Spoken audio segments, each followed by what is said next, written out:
See me them, see me boy. Yo man, respect around the world. Llegamos uniendo culturas como siempre. Con los Magic Fever. Penny Face. The Great Nigga. Hace tiempo que vi que no hablaban de ti, que el amor se acabó por la zona. Me pregunto si al fin conseguiste salir del dolor que a tu fe la abandona. Dime si es la verdad o tal vez no. Llegó la libertad, la traigo yo. Pero no perdona, pero ¿dónde las das las tomas? Pero compa, dame la canja bona para ver cómo si se asoma tu flow y tu bondad. Y dime si es así lo que por tu mente pasa, ganas de vivir para no quedarse en casa. Permíteme decir todo aquello que nos falta para poder reír con todo lo malo a raza. Y al verte sé que los caminos hoy nos llevarán a volver a ser los que luchan por borrar el mal. I'm lived down, believe sound, I win from blood clot brother. And sit down, I need flow. Stop all criminal murder. Hace tiempo que vi que no hablaban de ti, que el amor se acabó por la zona. Me pregunto si al fin conseguiste salir del dolor que a tu fe la abandona. Dime si es la verdad o tal vez no. Llegó la libertad, la traigo yo. Me abriste en dos, viste mi corazón, el aire te llevó, tu amor al decir adiós, dime si vale la pena odiarme para que me quiera, dejar de decir que sí cuando quiero decir que no, renunciar a malos hábitos pero no mi sueño, no me dejo para después, lo primero soy yo, no reprimo sentimientos por miedo, enséñame. Necesito que tu alma me alimente y me da sed, dame saber. Si ese drama vuelve yo ya lo lloré. Y aunque Babilón duela, tú mismo tienes que saber que tu alma si vuela te lleva donde quieras ver. El problema te llega, tú mismo debes resolver. Hay luna, dueña de la noche que paso yo soñando. Ninguna me da la solución para seguir yo luchando. Me gusta el color de tu pelo, tu labio de rosa, besaba caramelo. It's my life, my way. Que nadie diga cómo debemos actuar. Tranqui a nuestra play. De siempre tuvimos, todo nunca sirvió envidiar. Yo me siento el rey. Paso de su corona y su trono quiero fumar, guay. Tú dime qué es la ley. De la tierra si la del universo manda más. Ay, tú sanarás, bienvenido al convite. El néctar degustarás, yo lo vomité. Porque todo lo de atrás es mejor si se omite. El secreto de la paz se habla en petit comité. Yo te hablo de Conices, de Mirlos Pegasoses. Que sus vainas yo ni sé, ya me cansan sus voces. Van detrás del moniquesh que entre tantas manos es como el alma del perdido, cualquiera ya la cosa. Hace tiempo que vi que no hablaban de ti, que el amor se acabó por la zona. Me pregunto si al fin conseguiste salir del dolor que a tu fe la abandona. Dime si es la verdad o tal vez no. Llegó la libertad, la traigo yo.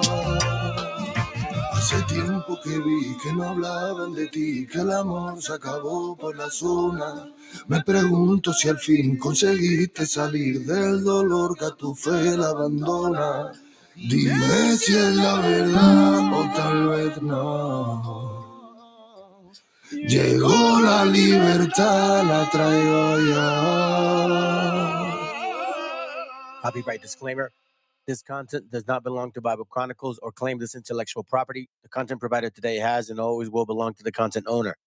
Bible Chronicles does not have any affiliation with the owner of this property. As mentioned, Bible Chronicles did not intend to make use of any material for the purpose of harvesting gain. However, Title 17 of United States copyright law states material and use can only be done when it's for theological or general educational purposes, and thus Bible Chronicles believes that this principal material falls under fair use, which honors protection under Section 107 of the same U.S. copyright law. Isaiah chapter 58 and verse 1. Cry aloud, spare not, lift up thy voice like a trumpet, and show my people their transgressions, and the house of Jacob their sins.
¡Viva México, cabrones!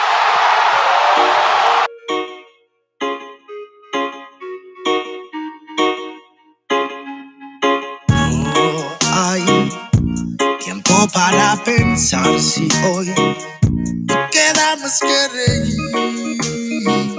por lo que nos hizo sentir.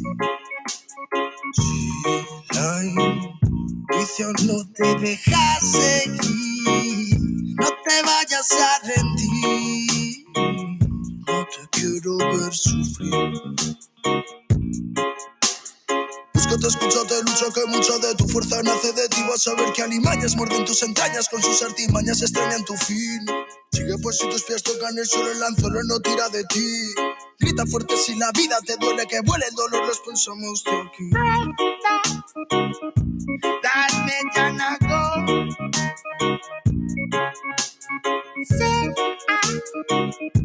Mi llorar río.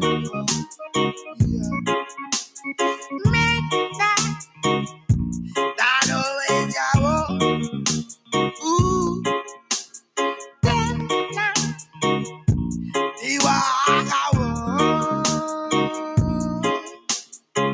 mira las nubes antes de perder las formas.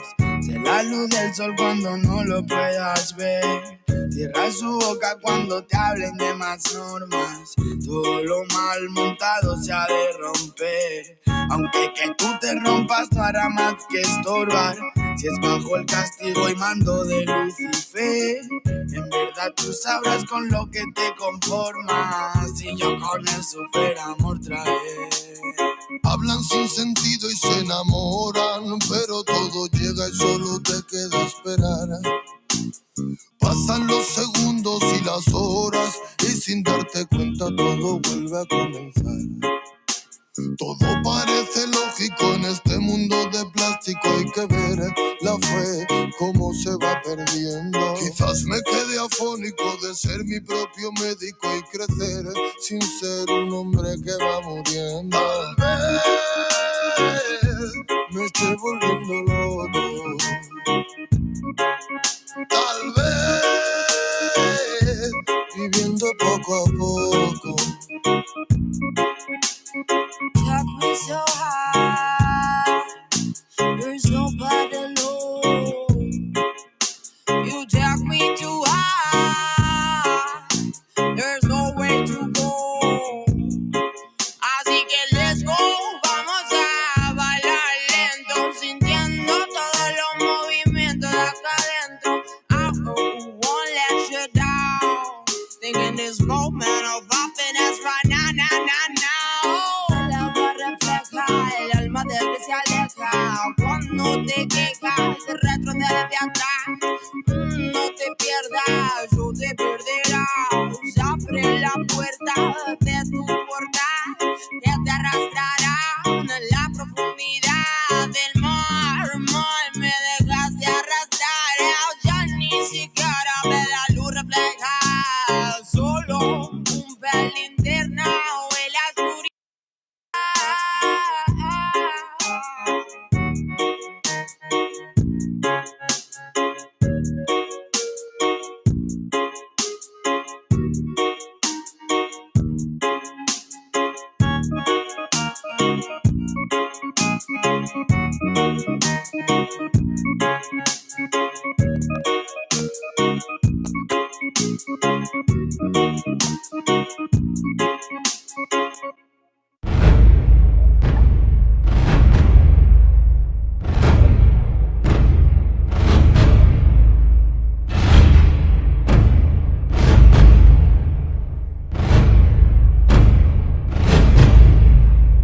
Oh man, I think that was a hard echo. I got a new little family.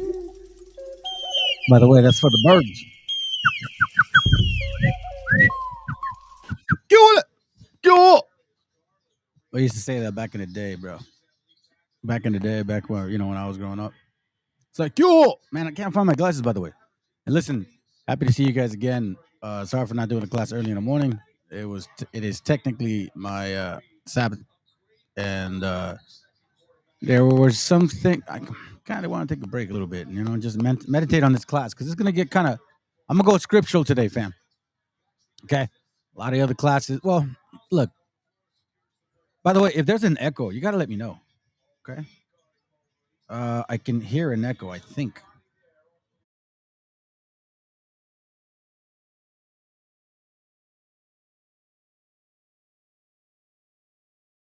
I think it's this one, right? I think it's this one. Yep. This is the one that gives an echo to.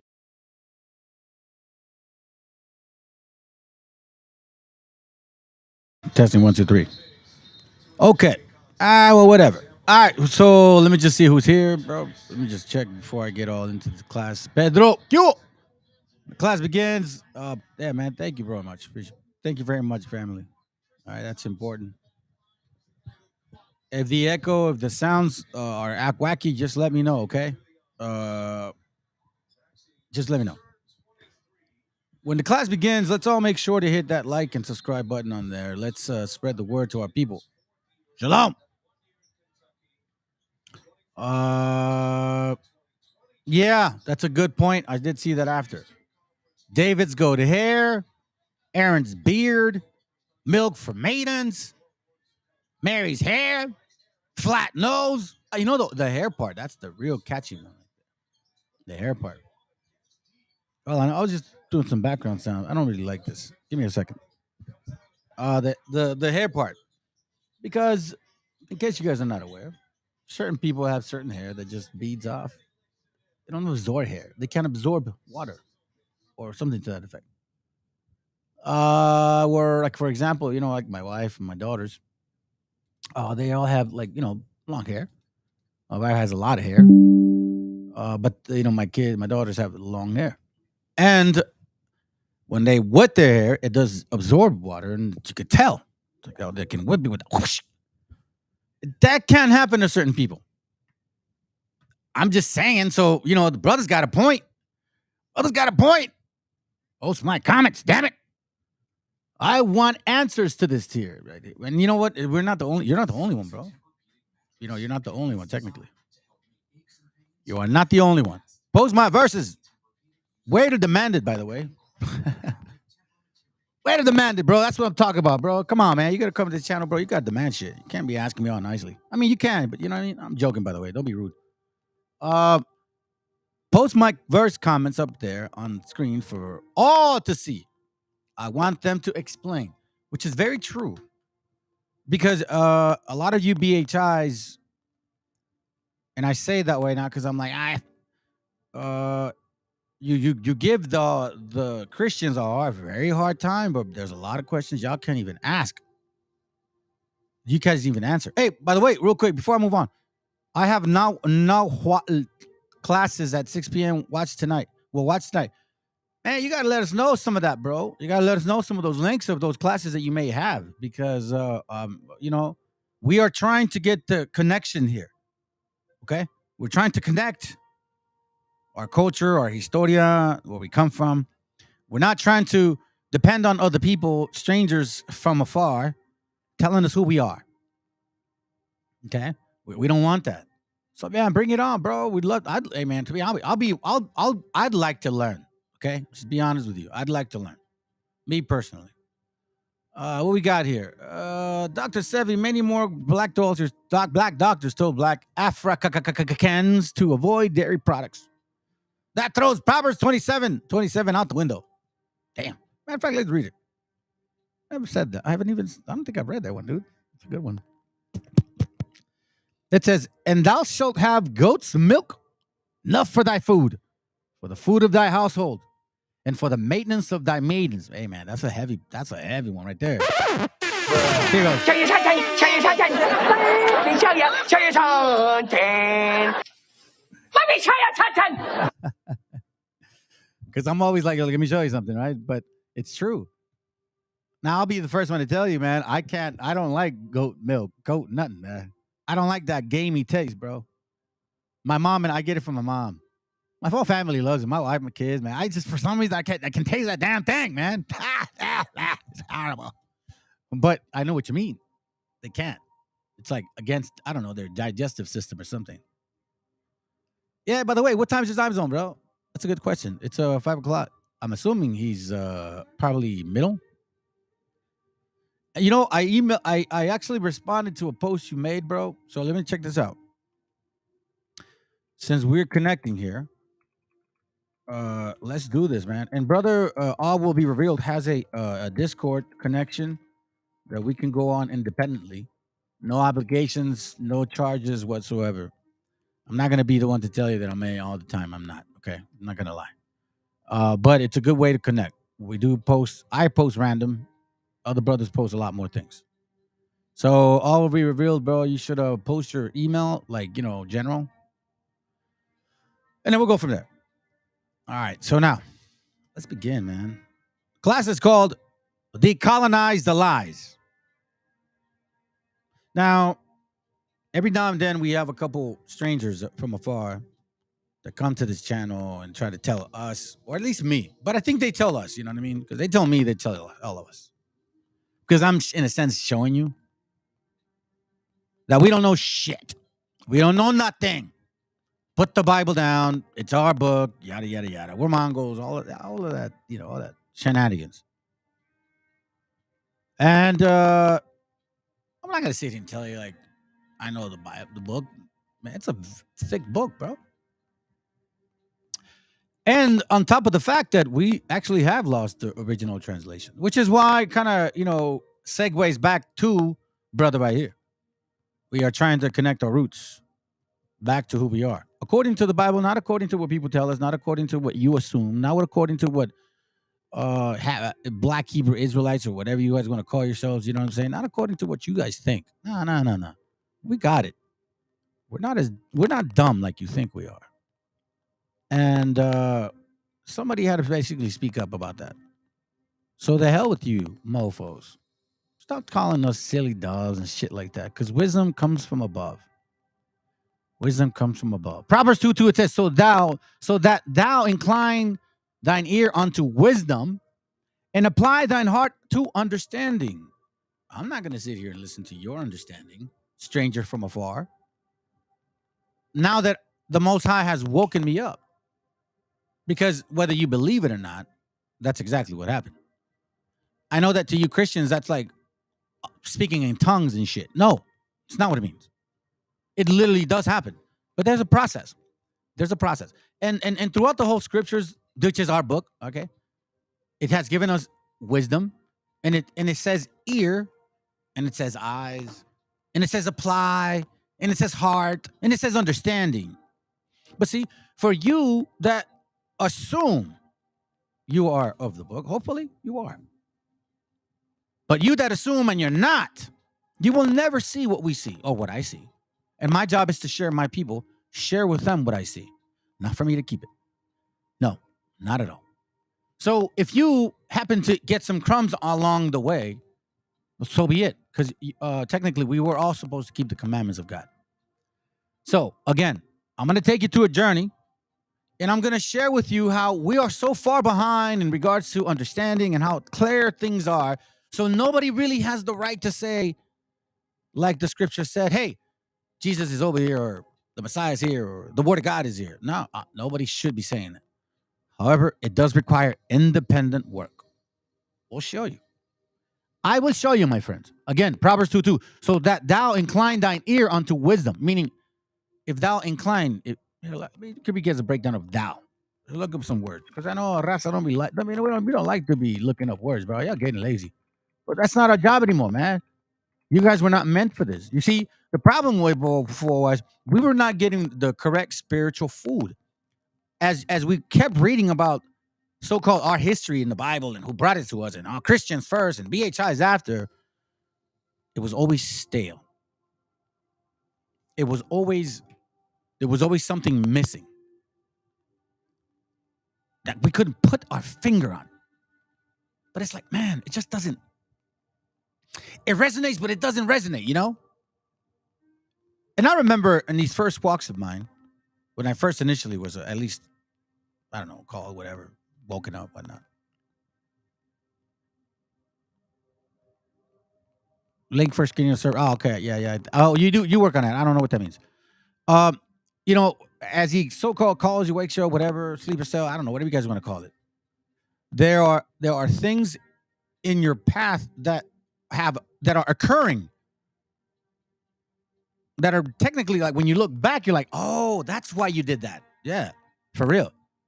So let's read this now, okay? So that Tao, what does Tao mean? Our job now is to look up who we are. And it's going to require words like the brother here, again, segue back to Vicky's. He's studying words. Words. Because they mean something. So we have to study words because they mean something. Okay? So let's get that. I'm glad you posted that, bro. Like, dude, it's perfect, man. Praises, all glory to our Father. Archaic or dialect form of you as a singular subject. So that thou incline, meaning if you incline, that means feel willing, favorable, tendency, lean to, if you incline your ear to wisdom and apply thine heart to understanding, what's going to happen? What's going to happen, Ak? Let's read it real quick. Thought I had it already, bro. Come on. Set it up. Come on. Get it together, Ak. I'm just making fun of that. Anyways, it says, so that thou incline thine ear unto wisdom and apply thine heart to understanding. Semicolon. So what does semicolon mean? I know y'all think this is a joke, but it's not. Because you want to know so many people don't even look this up, family. So listen, man. I'm going to give you something. I'm going to give you a clue about us, RAZA. Now, we may be the smallest, the ugliest, the shortest. Who cares, bro? But you know one thing we got? We got work ethic. Oh, damn. ¡Viva México, cabrones! We got work ethic. So that means if you apply work ethic to words that you're supposed to learn, guess what? You're unstoppable. Stoppable. I'm just telling you, man, in my line of work, I'm not the smartest, not the brightest, but you know what kicks ass is the fact that my work ethic, I do the little shit nobody wants to do. And that's RAZA, man. We do the stuff nobody wants to do. Hello. Anyways, semicolon is a colon curricular sibling, while the come on, that's not what I want. Semicolon. A semicolon separates related and independent clauses that are joined without coordinating conjunction. Right? So there's two separate terms, two separate points that are going to be connected. So like wisdom and understanding. Yea, if thou criest after knowledge, cries after knowledge. Now, you don't cry because, I mean, you could cry in a happy way. You can cry in a very sad way. But, you know, the contrite heart is the ones that he's looking for. And lifted up thy voice for understanding. So you got to ask for these things, right? If thou seekest her as silver, damn, her. Wisdom. Don't get it twisted. There's no goddess in the Bible like that, okay? Don't go Christian on me now. Don't go Virgin Mary on me. And searcheth for her as for hid treasures. Again, it's wisdom. It just reflected. It's giving you the explanation of wisdom, how to treat it, how to incline to it, and why you should incline to her. It's talking to men, technically, right? Prophets. So if you, let's say you ever fall in love, you know what that's about. You're gonna do whatever. I mean, you're gonna incline to her. So wisdom's the same way, right? And lifted up thy voice for understanding. If thou seekest her as silver and searcheth for her as for hid treasures, then shalt thou understand the fear of the Lord and find the knowledge of God. Again, it goes back to the daily regimen of our, what should I say? Of our homework. We just covered the other day, schoolmaster. So this is our homework. We got a daily homework. If you guys have kids that are in school, they have homework every day. You guys think you don't? Listen, I've told you guys before. man, and excuse my language. Let me close this real quick because I just want to say this, man. If you guys are over here acting like I'm gonna be a professional in my business, man, fuck trying to be a professional at your business. Why don't you be a professional about you? Be a professional about these scriptures. Be a professional about wisdom. Be a professional about how to conduct yourself. Because when you are a professional about you, guess what? All of that shit will just fall in place. But see, when you don't walk with wisdom and understanding and fear of the Lord, which is that's what it is, you're gonna be so arrogant and boastful. And guess what? Even with this understanding, like we heard it before in another video, great men with intelligence, men of intelligence, if they're not well rooted, power makes them into fools. And this makes fools into wicked men. And we see it. We have examples of them everywhere. IUICs, we saw them fighting on the corners. Look, I'm sorry. I'm just going to be real, man. I've never seen Christian homeboys like RAZA, you know what I'm saying? Like, I met them that were throwing down like, hey, I'm a Christian, Holmes. I'm a Protestant, Holmes. Hey, F that. I've never. Who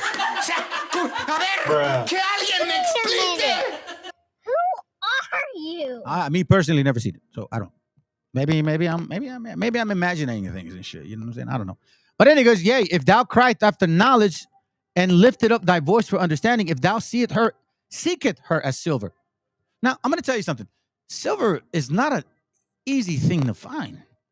And searcheth for her as for hid treasures. You guys understand those movies, right? You know. Then thou shalt understand the fear of the Lord and the knowledge of God. So now, how do we get this knowledge? How do we get this knowledge? Oh, hold on.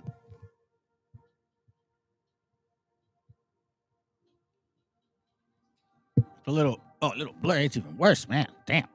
It went from bad to worse. Sorry, family. I just want to show you my wrinkles, like for real, like my real wrinkles, you know. I'm not trying to fake the funk here. Hold on. Let me get my glasses, dude. It's getting a little bright. Anyhow. All right. Hold on. Let's see. It's a little dark in here, bro. Okay. There we go. Okay. So let's continue with this regarding the fear of understanding. All right. So since we don't necessarily have all the books, you know, we've heard that, right? We've heard that. It's true. It's true. It's very true. How are we guided? And how do we how do we maintain ourselves? And how do we know what to listen and who to listen to? Or like what's real and what's not, right? So you have to confirm everything. But the most important thing before anything else is Psalms 111 and 10. The fear of the Lord is the beginning of wisdom. So now you guys are going to go Christian on me and probably say, oh my God, you got to fear God. You know, bend over, get smacked. No, dummies. No, that's not what it means. That's not what it means. The fear of the Lord is the beginning of wisdom. Okay, how am I going to gain wisdom by being afraid? It's pretty stupid, right? It's dumb. It doesn't work that way. No.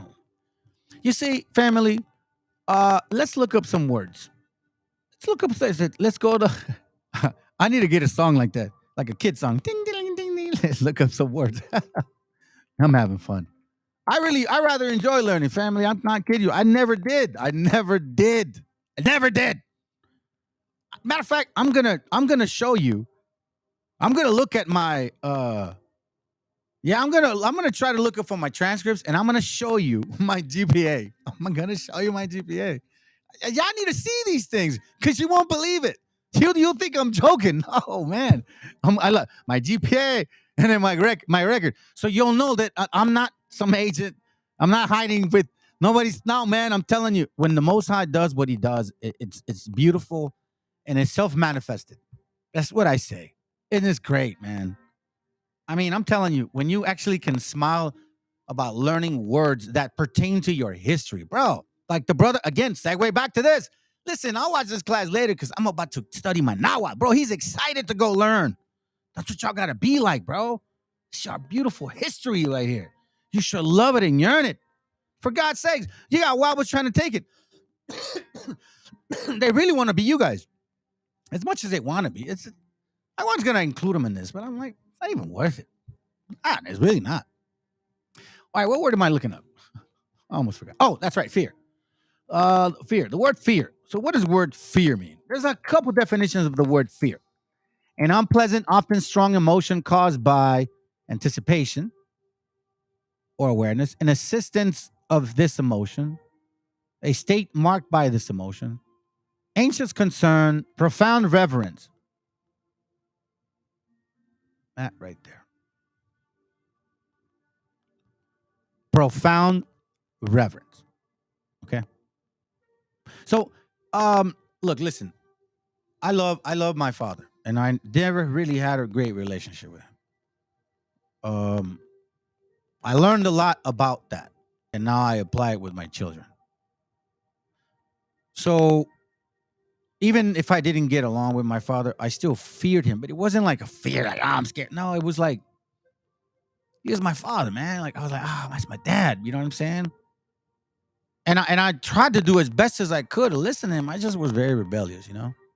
I had problems, man. But anyways, I'm trying to connect. I'm trying to make you guys understand that this fear that he's talking about, it's not like go like a dog. En la cola en las piernas, güey. No, that's not what it means. It means the reverence, okay? The reverence, the awe of the Lord is the beginning of wisdom. When you understand that you're just a moco in this world, that is the beginning of wisdom. That the Most High created you.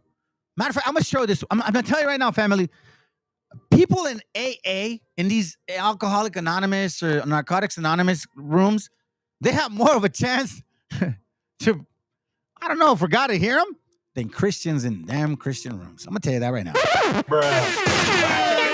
You know why? Who are you? Because these guys in AA and NA, they actually have laws on how to get sober.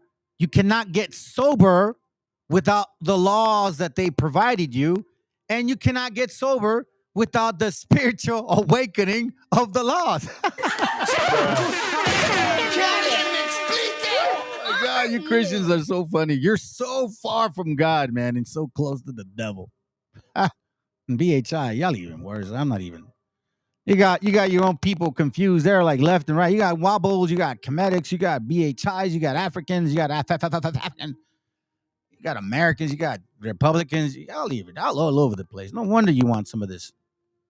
No wonder. It's painful, but it's beautiful because through, in a sense, this experience of ours, we've learned that the fear of the Lord is not necessarily tenerle miedo como pendejos, you know? It's actually profound reverence.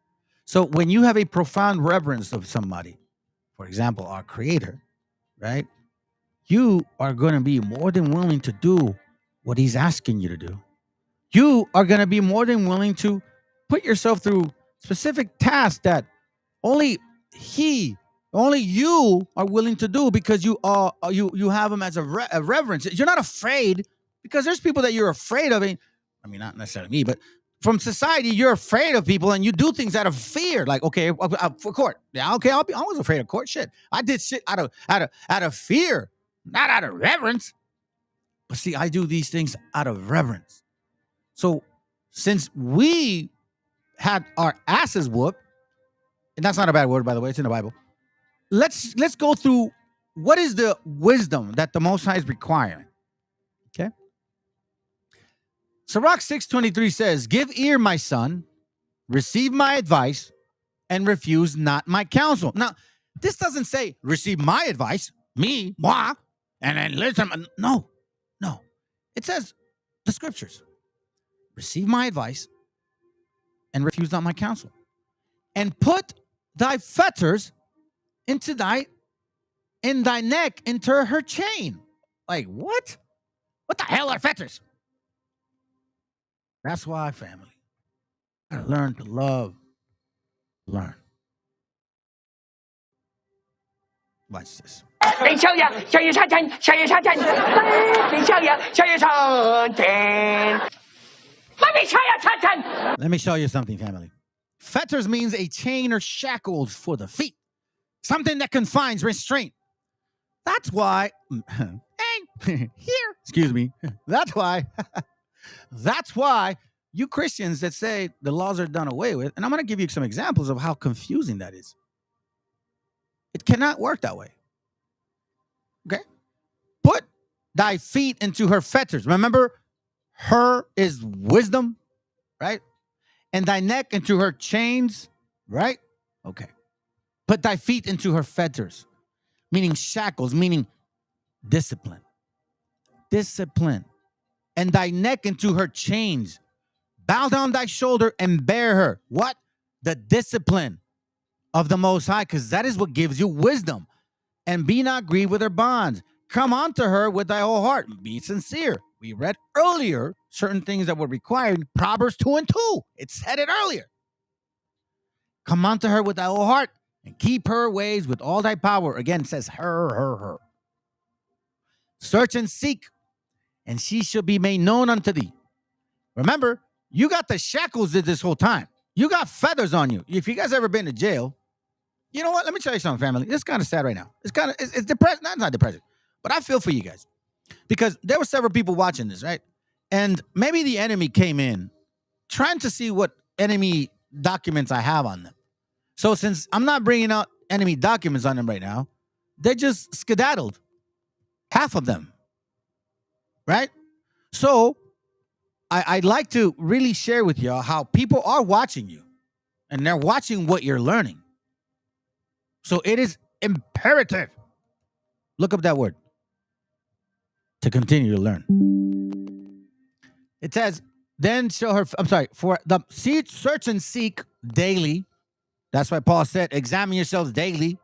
If the Most High dwelleth in you, what are you searching and seeking for? Oh, are we not understanding that? How do you get to know the Most High? You guys don't even know, I bet. And none of these Christians or BHIs can tell you. I just gave you a hint. Search and seek, and she shall be made known unto thee. And when thou hast got a hold of her, let her not go. For at the last thou shalt find her rest, and that shall be turned to joy. Watch this. Then shall her fetters be a strong defense for thee, and her chains a robe of glory. Why is this? Oh, sorry. Then it says here, for there is a golden ornament upon her, and her bands are purple laced. Not Phoenician type. Are purple laced. Right? Which is why when you go back to the fear of the Lord, meaning the discipline is the beginning of wisdom, a good understanding have all day that do his commandments. Remember, search and seek, apply, go through it, bow down thy shoulders and bear her, and be not grieved with her bonds. A good understanding have all they that do his commandments. So the first thing is to actually learn the discipline. And the next thing is to do the discipline. And that's how you gain wisdom. And that's how you get to know the Most High. He ain't going to talk to you. I ain't even going to go there. Ah, crazy, man. Crazy. Anyways, so I'm going to explain something to you guys. Why it is important to study. And why it's good to like really try to read or study as many, not study, I should say, defined verses based on different translations. So then you can quickly, or at least honestly, understand. Let's get to this part here. So we're talking about, he says here, I'll read right here. This is where the point is, okay? This is Sirach, the prelude, I believe. Okay. The prelude of the wisdom of Jesus, the son of Sirach. That's not the same one. Wherefore, it says, let me entreat you to read it with favor and attention. See, search and seek. And to pardon us, wherein we may seem to come short of some words. See, so forgive us, where we may not be able to find a proper translation, which we have labored to interpret, you see. For the same thing uttered in Hebrew, is translated into another tongue, have not the same force in them, and not only these things, but the law itself and the prophets and the rest of the books have no small difference when they are spoken in their own language. For in the 8th and 13th year coming into Egypt, when Evergates was king and continuing there some time, I found a book of no small learning. Therefore, I thought it must most necessary for me to bestow some diligence and travail to interpret it, using great watchfulness and skill, that space to bring the book to an end, and to set it forth for them also, which in a strange country are willing to learn, being prepared before in manners to live after the law. All wisdom cometh from the Lord and is with him forever. But you see here that it says here that it's necessary, and it requires a diligence and travail to interpret it. What's travail? Travail. How you spell it? Yes, I didn't even see. Oh, well, the other way. Way off, family. Work specially of a painful, laborious nature. Laborious nature. You see this? This is a laborious nature. So, as you guys can see, it's a laboring task that we have ahead of us. Again, many are called, but few are. Whoever knows that ending should know what that is. Many are called, but few are. Let's go to 2nd Ezra chapter 14 real quick. I'm going to show you something, okay? Verse 37.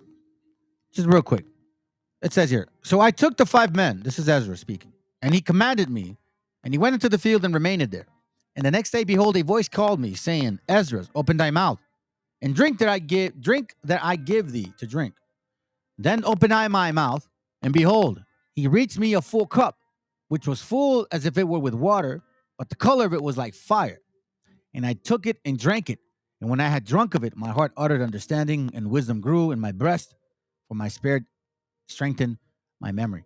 This isn't shrooms, guys. That was stupid, okay? Because if you look at Genesis, it says basically the same thing. I don't want to get into it. I'll talk about it later. And my mouth was open and shut no more.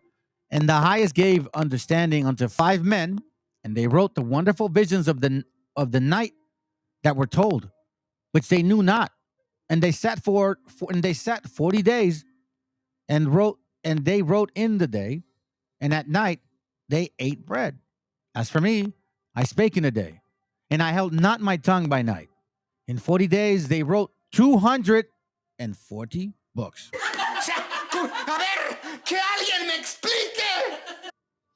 And it came to pass when the 40 days were filled, that the highest spake, saying, the first that thou hast written, publish openly, that the worthy and unworthy may read it.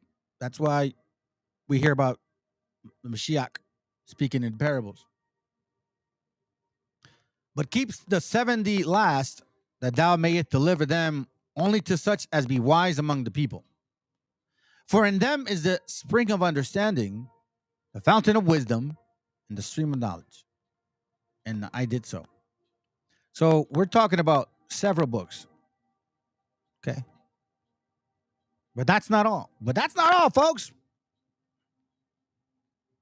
We go to the New Testament. Check this out. Paul says it again. 1 Corinthians 13:12. For now we see through a glass darkly, but then face to face. Now I know in part, but then shall I know, even as I also am known. Let me read it again. This is talking about the Corinthians. Paul is talking to the Corinthians. Okay. He says in verse 11. No, matter of fact, let's go to verse 9. It says, for we know in part, and we prophesy in part. But when that which is perfect is to come, then that which is in part shall be done away. Let me read it again so you guys can understand. Okay? You need to be mindful of what he's saying.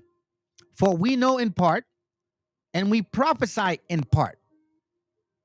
But when that which is perfect has come, that's Hebrews 10, for the shadow. Here, I'm just show you real quick. I don't want to lose you. I don't want to lose you guys. But you got to connect these dots. This is the due diligence required here.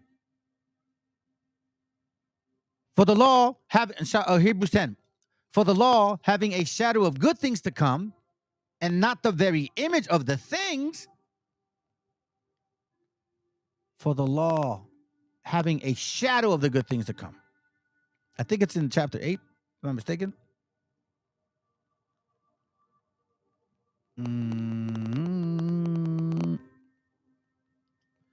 Let's see. Here goes right here. Verse 4. Hebrews 8:4. For if he were on earth, he should not be a priest, seeing that there are priests that offer gifts according to the law, instructions, who served unto the example and shadow of heavenly things. Shadow. Shadow. Shadow. Shadow. Shadow. Shadow. Shadow. Shadow. Shadow. Skip it real quick. But now that he had obtained a more excellent ministry, okay, by how much more he is the mediator of a better covenant. Skip it real quick. Verse 7. For if that first covenant had been fault, then should no place have been sought for the second. Now, I don't want to lose y'all, but remember, everything's in part. Everything was in part. Everything was in part. So that's why Paul said, we prophesy in part. For 1 Corinthians 13:9, for we know in part and we prophesy in part. Because obviously he couldn't know everything. All the prophets couldn't learn everything. But when that which is but when that which is perfect is to come, meaning the return, then that which is in part shall be done away with, meaning the blurry understanding. Then it says, when I was a child, I spake as a child. So when you're a child, you don't really give your child detailed information. You give them general instructions, get that done, or here's how it works. I understood as a child. I thought as a child, right? You educate your children. You don't really talk to them like adults just yet. Some kids you do, but not all of them. Very rare. But when I became a man, I put away childish things, meaning I understood and I had to actually do the work and diligently get involved in what I'm actually seeing. Because Paul would go around, or the prophets go around teaching, showing, and they would have to actually find it in the Bible themselves. For now we see through a glass, he understood darkly, but then face to face, meaning eventually we'll actually learn the whole truth. Now I know in part. Even he admits, I know in part, not all of it, but I know more than you, but even in part, I don't know all of it. But then shall I know, even as also I am known, meaning he'll know who. I'll go deeper now. And now abated faith, hope, charity. Anyways, the point being is this. We see it all in part. We see it all in part. That's why you dumb Christians, okay, I'm not on the BHIs right now because they don't really say this thing. Specifically you guys. Watch this real quick. 2 Ezra 9:1, it says, watch this. He answered me then and said, measure thou the time diligently in itself. And when thou seest part of the signs past, which I have told thee before, then thou shalt understand that it is the very same time wherein the highest will begin to visit the world which he made. Therefore, when there shall be seen earthquakes and uproars of the people in the world, then shalt thou well understand wisdom, understanding, incline your ear, open your eyes, right? Seek and search. Because it says here, measure thou the time diligently in itself. And when thou seest parts of the signs past, which I have told thee before, then thou shalt understand that it is the very same time wherein the eyes will begin to visit the world which he made. You see? How are you going to know the signs if you're not studying? How are you going to know the signs if you're not being diligent about the scriptures? How do you know how to measure? How do you know if what's wisdom? What is understanding? How do I keep the laws? First thing you got to do is you need to learn how to shut your ass up and humble yourself. That's what you got to do. You're nothing. Listen, I have to accept that. I'm a moco, man. I'm a freckle. You embrace that and you don't feel like you're God, because that's what we're surrounded by. We're back in the days of Noah, family. Then thou shalt understand that is the very same time wherein the highest will begin to visit the world which he made. And we know that's happening. Therefore, when there shall be seen earthquakes and uproars of the people in the world. Are we not seeing that?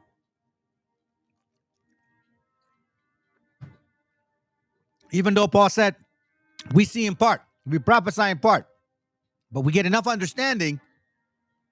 We get enough understanding to see the signs. So we see the uproars, we see the earthquakes, okay? Then thou shalt well understand that the Most High spake of those things from the days that were before thee, even from the beginning. So that to me sounds like regeneration. Let's continue. Whoop. For like as all that is made in the world has a beginning and an end, and the end is manifest.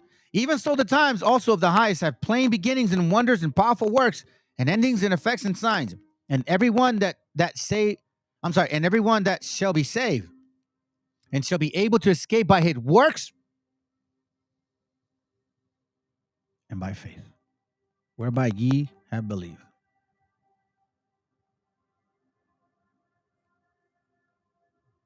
It says here, and everyone that shall be saved and shall be able to escape by his works and by faith, whereby ye have believed. That is why this is important. And you guys believe who you want to believe. You want to believe the Old Testament keepers? Go ahead. Revelation 14 and 12. Here is the patience of the saints. Here are they that keep the commandments of God in faith.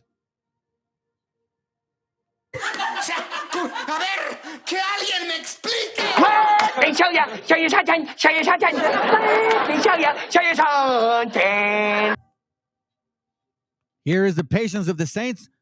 Here are they that keep the commandments of God, the faith of the Meshiacha.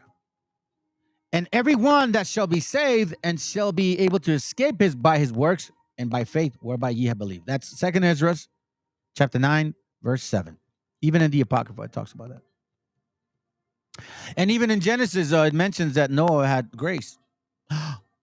Ooh, grace? What do you mean, grace? Yeah. You see? So, what is it going to require, family? Faith. And what else? You got to get in this book, fam. My job is to warn you, but it's your job to get in here. As you can see, you got people that get upset because we're trying to do the right thing. They're mad. Don't do it for me, family. Do it for yourselves and your children, or your wife, or your husband, or your mom, or your dad. Because remember, this is something I teach my kids. And they all know this, and I think that hopefully they all make decisions based on it. I think so far. I said to them that your decisions are not just, they're not just going to affect you. They're going to affect me, your mom, your brother, your sister. Why is that? Because we love you. We care for you. So if you do something wrong or something bad or something happens to you, it's going to hurt us. So that's why you got to be mindful of the decisions that you make right now. My son's 11. I asked him, you want to get married one day? All that little talk. Rush for, not serious. I was like, well, I know you're 11, but believe it or not, your decisions that you make right now are going to affect your children later on. See, you have to give your children the long-term vision. Without a vision, people perish. Scriptural. That's scriptural. That's Proverbs. Without a vision, people perish. Without a hedge, people get destroyed. Without our kings, meaning our leaders, we had no clue what to do, which is what happens in Deuteronomy 28. We're going to touch on it. I mean, you guys tell me. 2 Timothy 2:15, it says, study to show thyself approved unto God. Not to me, not to your mom, your dad, your brothers, unto God. A workman This is what workmen do. A specialist, a diligent man, an excellent man or woman, a professional about his life, not about his work. That he's a professional about his life. Study to show thyself approved unto God, a workman that needed not to be ashamed, because I'm sure that if you guys really are of this book, you're going to want to be a good man. You're going to want to be a good father. You're going to want to be able to balance your life and deal with the intricacies of this whole world that it's given to you, because the fight is in the mind. When you close your eyes, family, you can't even feel your skin. Think about that. When you go to sleep and you close your eyes, you can't even feel your legs, your arms, nothing. It's just you. So the war is in the mind. Study to show thyself approved unto God, because this is a spiritual war. Same fleshy, man. This flesh is going to be over soon. A workman that needed not to be ashamed, rightly dividing the word of truth. Rightly dividing. You see, you don't got to believe me. I give you the verses, apply them. But if you don't apply them, if you don't read them, and if you don't have a foundation, or if you're not sincere about yourself, if you're still dealing with anger and malice and all kinds of guile, like Peter said, 1 Peter 2:1, wherefore laying aside all malice and all guile and all hypocrisy and all envies and all evil speaking, that means that you all have that. But if you're not going to lay that aside, you'll never understand it. If you don't admit that you have guile, malice, you're a hypocrite, that you envy, and you speak evil of people, because I know you guys all do. I mean, for God's sakes, man, I got somebody I talked to for a while. The guy was talking shit about me 3 months ago, and we just kind of stopped talking around that time. I find out he's saying all kinds of stuff. Oh, yeah, but you're of the Most High. You see what I'm saying? At least I admit that I got malice and guile and hypocrisy and envies and evil speaking. I work on them every single day because I want to get to know the Father. Ooh. Clue number 2. As newborn babes, desire the sincere milk of the word, that ye may grow thereby. It's funny that Peter talks about newborn babes, renewing the mind, because he mentions that as well. If the days of Noah, it's going to be like that. And yet Noah was saved by water, not by the cleaning of the flesh. I'm going to get to it. So prove yourselves unto God, man. Rightly dividing the word. Joshua 1:8. This book of the law shall not depart out of thy mouth, but thou shalt meditate therein day and night. So for me, that I got this assignment, I guess, my job was to tell you and warn you every single day, yo, it's coming. Repent. Get away from your enemies. Get on this boat. Come on. It's not water this time, but it's coming. Come on, family. But thou shalt meditate therein day and night, that thou mayest observe to do according to all that is written therein. For then thou shalt make thy way prosperous, and then thou shalt have good success. So for every one of us that has assignments, some of us are behind, some of us are ahead, but each one of us has to actually be applicable to that. So every single day we got to do it. Why? Because we have to be the ones. Verse 9, have I not commanded thee? Be strong and of good courage. Be not afraid. Neither be thou dismayed. For the Lord thy God is with thee, whithersoever thou goest. Now, we all need examples, family. So, again, daily, examine yourself, daily get in this book. And I mean, if you don't know how, reach out. If you really are serious, you don't got to, again, learn the basics. Nehemiah 9:3 says, and they stood up in their place and read in the book of the law of the Lord, their God, 1/4 part of the day. So it's broken down in 4 parts, right? 6 from, let's say, 6 in the afternoon to 12 in the evening. 12 at midnight, to 6 in the morning. 6 in the morning to, how's it go? For the sake of math, I'm sorry, I'm a little bit off today, so forgive me. And they stood up in their place and read in the book of the law, of the Lord, 1/4 part of the day. So let's say the day is broken into 4 parts. So the 1/4 of the part, 1/4 of the day, they read the book of the law.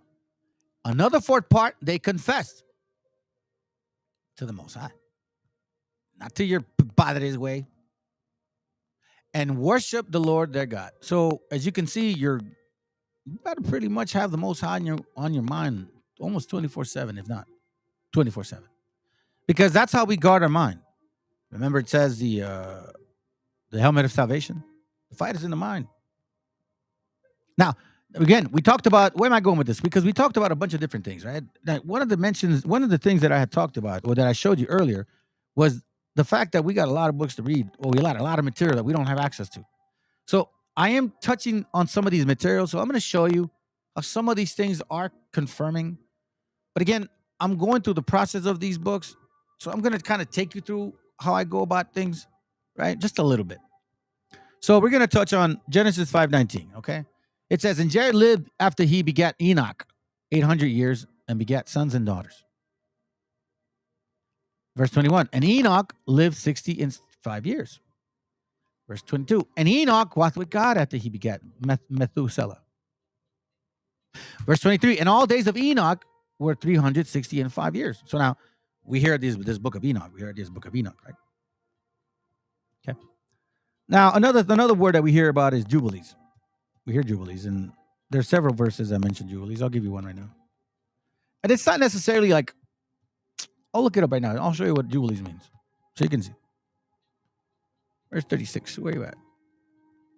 Jubilees 36:4. It says, and when the jubilee of the children of Israel shall be, then shall their inheritance be put unto the inheritance of the tribes wherein they are received.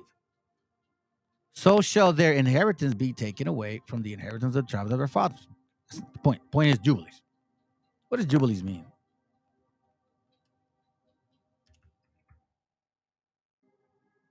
Check it out. Special anniversary, celebration of such, jubilation, a year of emancipation or restoration, Hebrew law to be kept every 50 years by the emancipation of enslaved Hebrews, yada, yada, yada. So it's a period of time, for lack of better words. Okay. Now, check this out now. We also heard of this book. And, Christians and BHIs, they don't like, well, most BHIs don't like these books. Sorry, family, I got a messed up neck. And I think I know why. Because it confirms that, we didn't come out of Africa. They wanted to be out of Africa.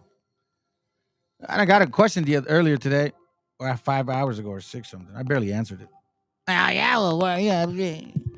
Jerusalem is in what part of the continent? It's like Eastern continent in the Arabian tectonic plate. Not Africa or Africans. I don't know why you guys are forgetting Abraham came like from the Ur of the Chaldees, way the hell over there, man. And then when you look at like the churches, none of them were in Africa. It's pretty silly of you to even think that. But desperation, that's what happens to animals, man. When animals are desperate, they'll do whatever it takes. Let's see, Numbers 36:4. Is it 36:4?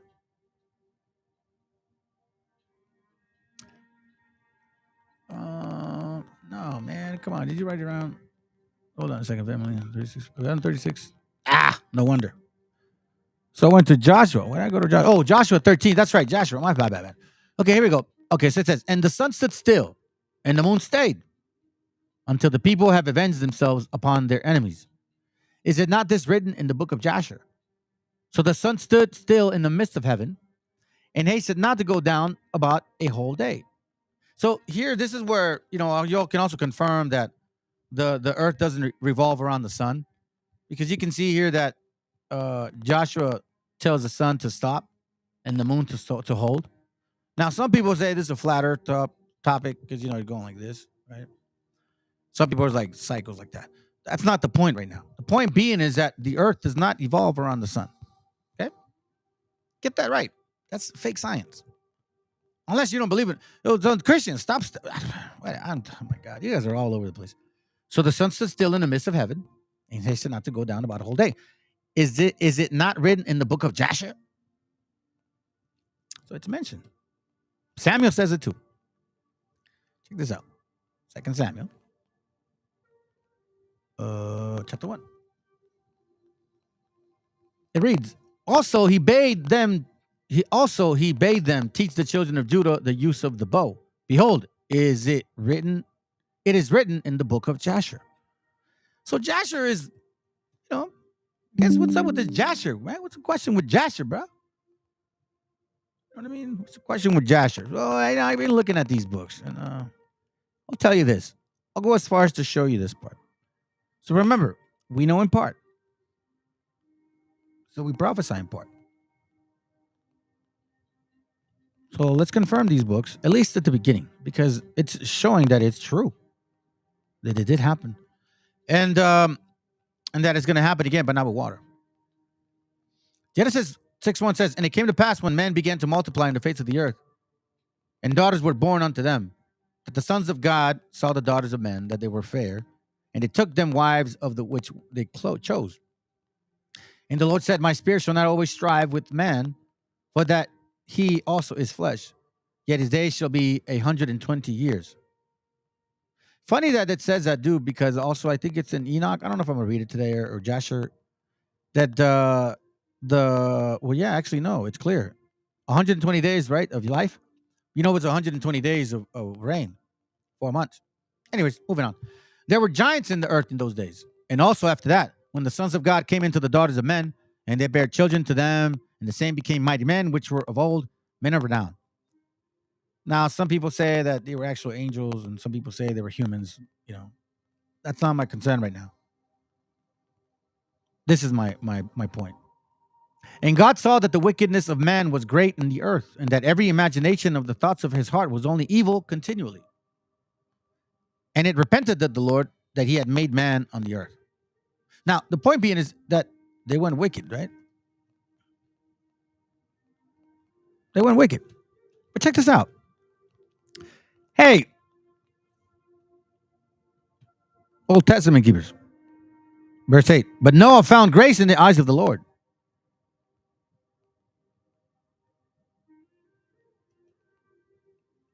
Grace, works, grace. Interesting. Let me go to this one real quick. Let me show you guys something. Now, I find it interesting because we see that in Enoch 105 as well. Check this out.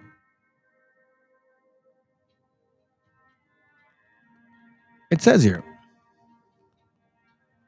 Is this it? Don't tell me I don't have it. 105:16. Oh, 16, my bad.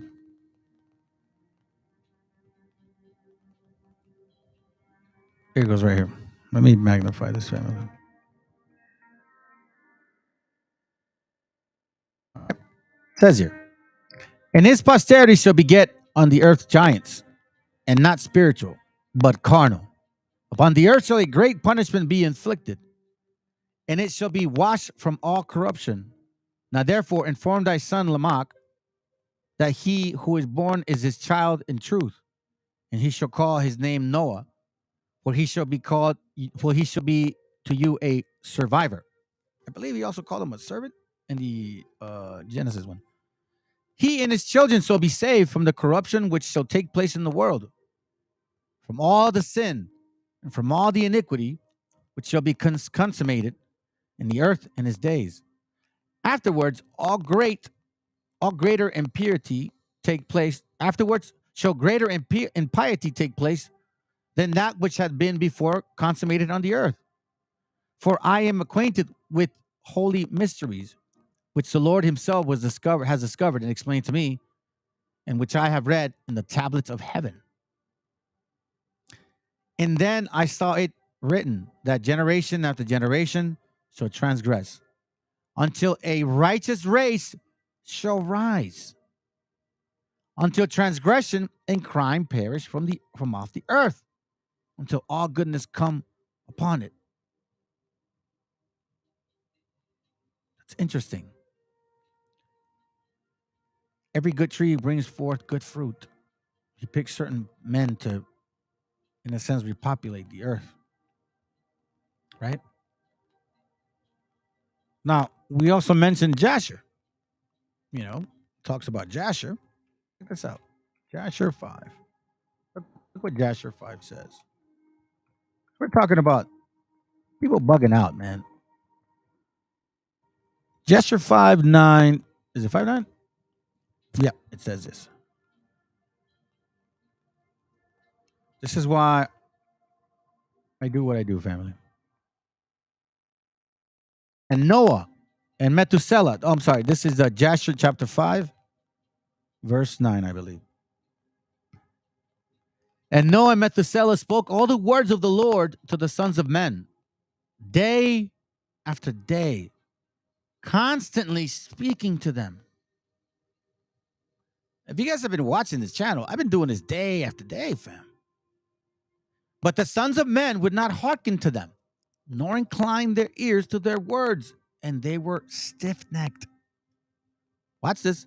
And the Lord granted them a period of 120 years, saying, if they will return, then will God repent all evil, and as not to destroy the earth. Noah, the son of Lamech, refrained from taking a wife in those days to beget children. For he said, surely how God will destroy the earth, wherefore shall I beget children? That's smart. Anyways, the point being is, day and night, man. Day and night. You guys didn't listen. Back to it again. I'm serious. Back to it again. Verse 22. Watch. In that time, the Lord said to Noah and Methuselah, stand forth and proclaim to the sons of men all the words that I spake to you in those days. Peradventure, they may turn from their evil ways, and I will then repent of the evil and will not bring it. And Noah and Methuselah stood forth and said in the ears of the sons of men all that God has spoken concerning them. But the sons of men would not hearken, neither would they incline their ear to all their declarations. Incline their ear. Back to ears again. Incline ears. You tell people, bro. They say you're crazy. They tell you don't know shit, even though they're not reading or studying themselves. Really weird. You guys think that way. Genesis 7:7, and Noah went in, and his sons and his wife and his sons' wives with him into the ark because the water of the flood. So here we see the actual first washing by the water of the Most High. Verse 13, in the same self day entered Noah and Shem and Ham and Japheth, the sons of Noah and Noah's wife, and the three wives of his sons with them into the ark.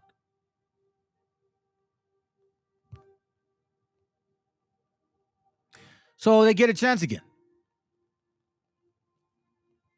You just don't listen, man. Just don't listen, man. I sometimes wonder how the Most High even, why? Again, I think all of us have asked that. Genesis 11:1 says, and the whole earth was one language and of one speech. It's not just funny. I keep seeing our repetitiveness, like the washing of the word. We're in this boat, being born again. Water saves us. Now we're getting a chance to do it again, right? Now we're getting a chance to do it again. But check this out. In the whole earth was one language and of one speech. And it came to pass that they journeyed from the east, that they found a plain in the land of Shinar, and they dwelt there. And they said one to another, let us make brick and burn them thoroughly. And they had brick for stone and slime they for mortar. And they said, let us build a city and a tower, whose top may reach into heaven, and let us make us a name. Let us make us a name. Listen to that. Let us make us a name. So now we want to be gods. Are we not here again? We're back to this again, family. Lest we be scattered abroad upon the face of the whole earth. And the Lord came down to see the city and the tower which the children of men built it. Now, remember that if you study diligently, you'll see the times when you'll start seeing the visits again. Got to connect the dots. And the Lord came down to see the city and the tower which the children of men built it. And the Lord said, behold, the people is one, America.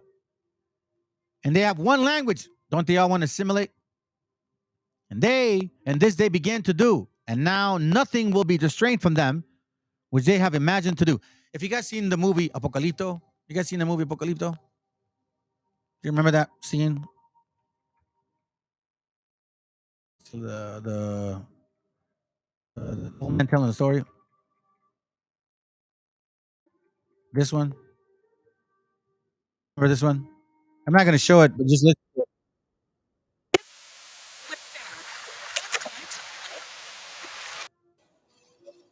Listen. It goes like, a man sat alone.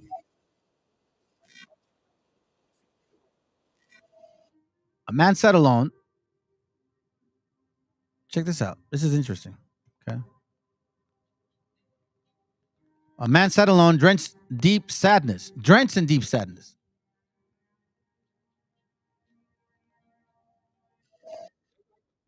And all the animals drew near to him and said,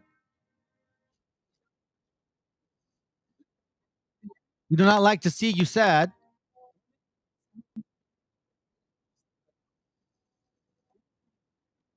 Ask us for whatever you wish, and you shall have it."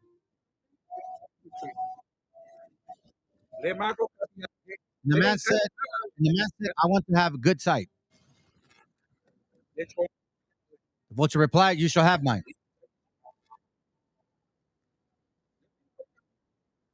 The man said, "I want to be strong." The jaguar said, "You shall be strong like me." Then the man said, "I long to know the secrets of the earth."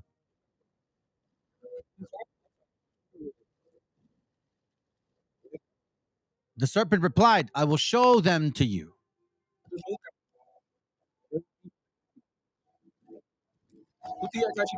And so it went with all the animals. And when the man had all the gifts that they could give, he left. Then the owl said to the other animals, "Now the man knows much and is able to do many things." Listen to this. Suddenly I am afraid. Suddenly I'm afraid. The deer said, "The man has all that he needs. And now his sadness will stop." That's what they assume. But the owl replied, "No. I saw a hole in the man, deep like a hunger he will never fill." Deep, deep. The heart is deep. They search out iniquities. They do a diligent search. They imagine that their lands will be named after them. These people are not from this continent, and they're trying to get rid of you and everything about you. Deep like a hunger he will never fill. That's why we're seeing a nation of people that Deuteronomy 28, Hebrew Israelite didn't work. Now they want to go wobbles on you. Now they want to say, now they're the people of this land. Now they want to fit the scripture any way possible. It's disgusting, to be honest. It is what makes him sad and what makes him want.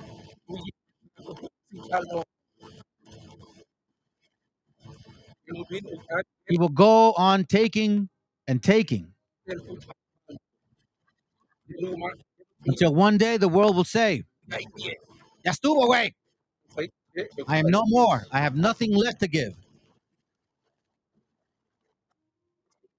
See? And what did this say?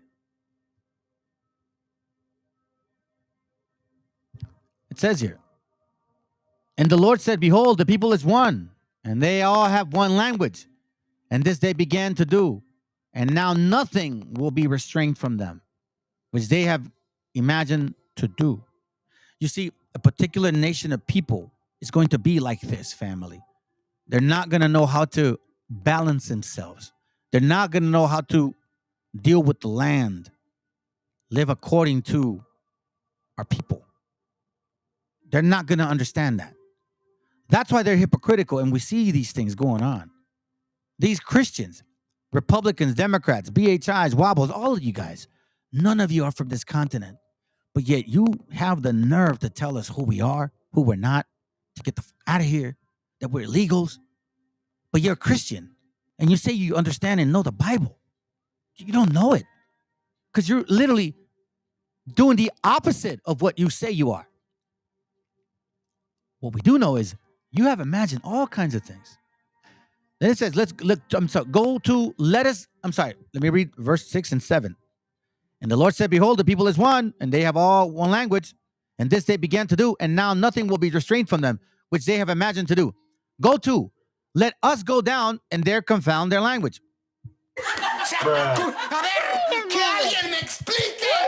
Old Testament keepers, what the hell does it mean? It sounds to me like the Most High actually does ask other people to do things. And the Most High said here, let us go down. I mean, he sent somebody. So now, if he can send a wicked spirit to lure you to sin, if you understand that sacrifice was based on an animal and that an animal could take away your sin, why is it far-fetched for a brother like your brother to show you how to take away your own sin? Not take away your sin, but show you how to take away your own sin. Oh, that's too hard. That's right. You don't want to. You don't want to change. You want to be angry and mad. And yet say, I'm going to rule. I mean, for you guys to be saying, oh, yeah, when we rule the kingdom. What the fuck are you talking about when we rule the kingdom? What makes you think you're going to make it? Oh, yeah, when we have slaves. Oh, yeah, the heathens are going to come and serve you. All of you guys that assume you're not going to make it. No, every single one of you that talks like that, guaranteed you won't make it. It's funny to me, man. It's funny to me. Let us go down, and there confound their language, so that they may not understand one another speech. So the Lord scattered them abroad from thence upon the face of the earth, and they left off to build a city. Therefore is the name of it called Babel, because the Lord did there confound the language of them of the earth. And from thence did the Lord scatter them abroad upon the face of all the earth. So we see now that there's a confounding. We see now that there's a separation. And we see that there's going to be a particular type of people, man. They're just wicked as hell. So now, let's continue to confirm these books, because we see here that there's some sort of fallout, man. It's like, what's going on? First, the water wasn't enough? Meaning like the shower? You didn't like the shower? Oh, now you want to get burned. Oh, okay. Well, let's confirm some more. Because we know now that there was something going on, right? The sons of men started bugging out, crazy. Started bugging out. 2 Ezra 3, chapter 12. It says here, and it happened that when they dwelt upon the earth, it happened that when they that dwelt upon the earth began to multiply, and had gotten them many children, and were a great people, they began again to be more ungodly than the first. Even after Most High washing your face with all that shit. What happened? I heard about that. They supposedly, I don't know if, they were in a street debate one time, and they said it themselves. It's kind of dumb, but they said it themselves. Well, when the woman back in the day, when the woman bleed, back in the day, the Bible says how long people would live. But apparently people lived shorter then. The scriptures say that people lived longer back then. We're dying sooner now. You guys are bad backwards. So you're like, oh, yeah, I know what you mean. Like, oh, yeah, no, I don't know. I guess they do. I don't know, bro. I don't even know what the hell, bro. They teach a lot of different weird shit. Like, I think they say that Edomites can get in, which, again, I can understand what they're coming from on that sense, but they had like this Hispanic group, and those guys were just like, I don't know, bro. It was just a trip. Anyhow, let's continue. Now, when they lived so wickedly before thee, thou didst choose a man from among them, whose name is Abraham. So we see that the Most High does call people. The Most High does deal with some people. And he does it in certain ways. So you can be in the middle of a bunch of crap. He may just have mercy on you.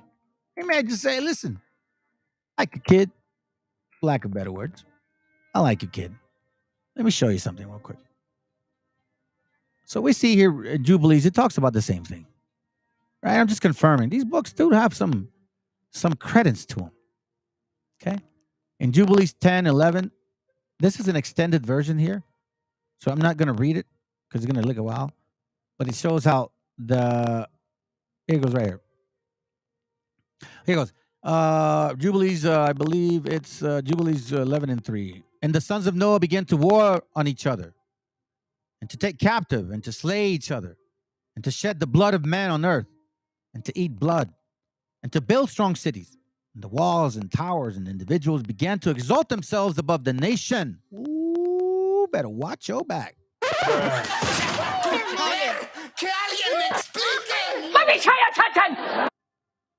That's important right there, family. You see this? You see this? This is what I'm talking about. The Most High called a nation. Called a nation. And he says that these other people, they started killing each other, right? And individuals began to exalt themselves above the nation and to found the beginning of kingdoms. So here's where people started exalting themselves above the people of the Most High, right? What it sounds like to me. Are we not seeing that today? Are we not seeing that? We're seeing it today. Oh, yeah. Oh, yeah, we are. And a lot of you guys don't give a shit because this is not a black channel and I don't have an afro. So I don't know anything. You come by and scroll through and say, these beaners don't mean anything. These beaners don't know shit. I know you feel that way. I'm not offended. I'd rather like it. Make me go to work more. That's the part about it. You guys don't understand the spirit of our people. We don't quit, bro. We're not quitters. We work freaking hella hard. Why do you think Chavez whooped on that ass? It wasn't because Chavez was stronger. It's because Chavez rolled with a spirit that we roll. And that's not something you can exercise to. I mean, you can, but it takes years. You're built that way. Let's go to Joshua chapter 9, verse 6. Let's just confirm a couple more things and we'll show you something. And Abraham was in Noah's house 39 years. And Abram knew the Lord from 3 years old. And he went in the ways of the Lord until the days of his death. And Noah and his son Shem had taught him. And all the sons of the earth on those days greatly transgressed against the Lord. And they rebelled against him. How? And they served other gods. Remember it says, let us make us.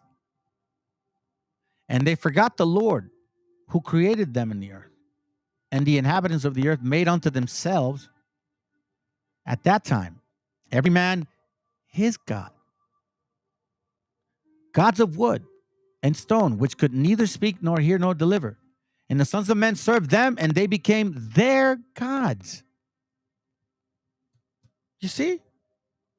I'm not lying. You guys think that I do things on purpose. Oh, man. Watch this, man. This is crazy. Look at this. I don't say it. They say it. We out here, man. We do. We the gods of the earth. That's right. We are the gods. You know what I'm saying? We are gods. Yeah? We're the gods. Gods of this earth. We out here, man. We do. We the gods of the earth. That's right. We are the gods. You know what I'm saying? We are gods. Yeah? We're the gods. And the sons of men. We out here. We are gods, he says. We are gods, he says. We are gods. We are gods. That's what he said. I didn't say it. That's what he said. So this guy right here, this little dude right here. Okay, that's what he said. We are gods. And the sons of men served them, and they became their gods. They created themselves. Why do you think we have this?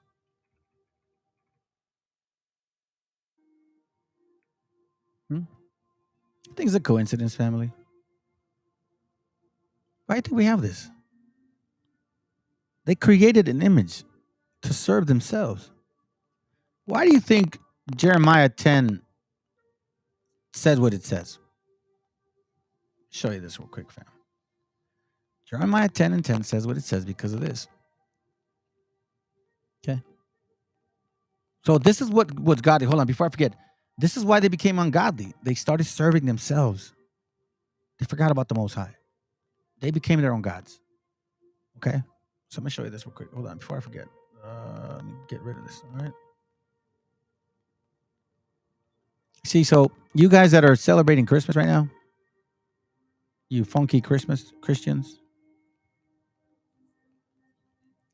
Okay, that's it.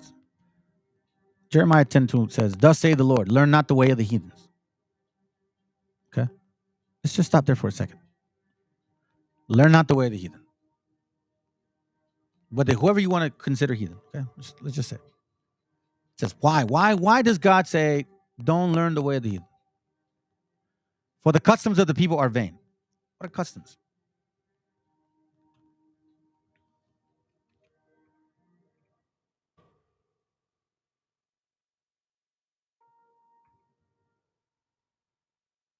For the customs of the people are vain, he says. Department, a place support, a duties levied. It says here, get out of the way, bro.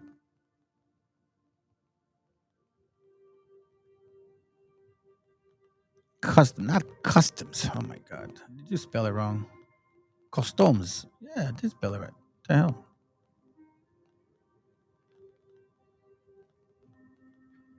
A usage or practice common to marry or particular place, long established practice, considered as an unwritten law.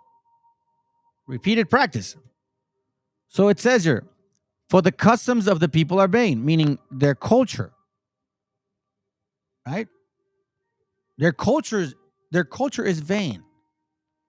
Their customs, meaning their costumbres, things that they do. Why is that? They says here, for the customs of the people are vain.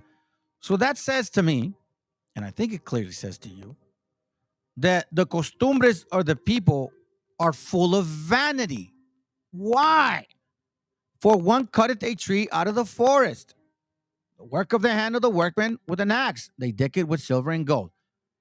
The custom of the people is vain. What does vain mean? What does vain mean? So we know that that's a common practice by people. Vain means showing an undue or excessive pride, having no real value. What happens every Christmas, fam? Who has the biggest trees? Who has the better lights? Right? Who has the bigger gifts?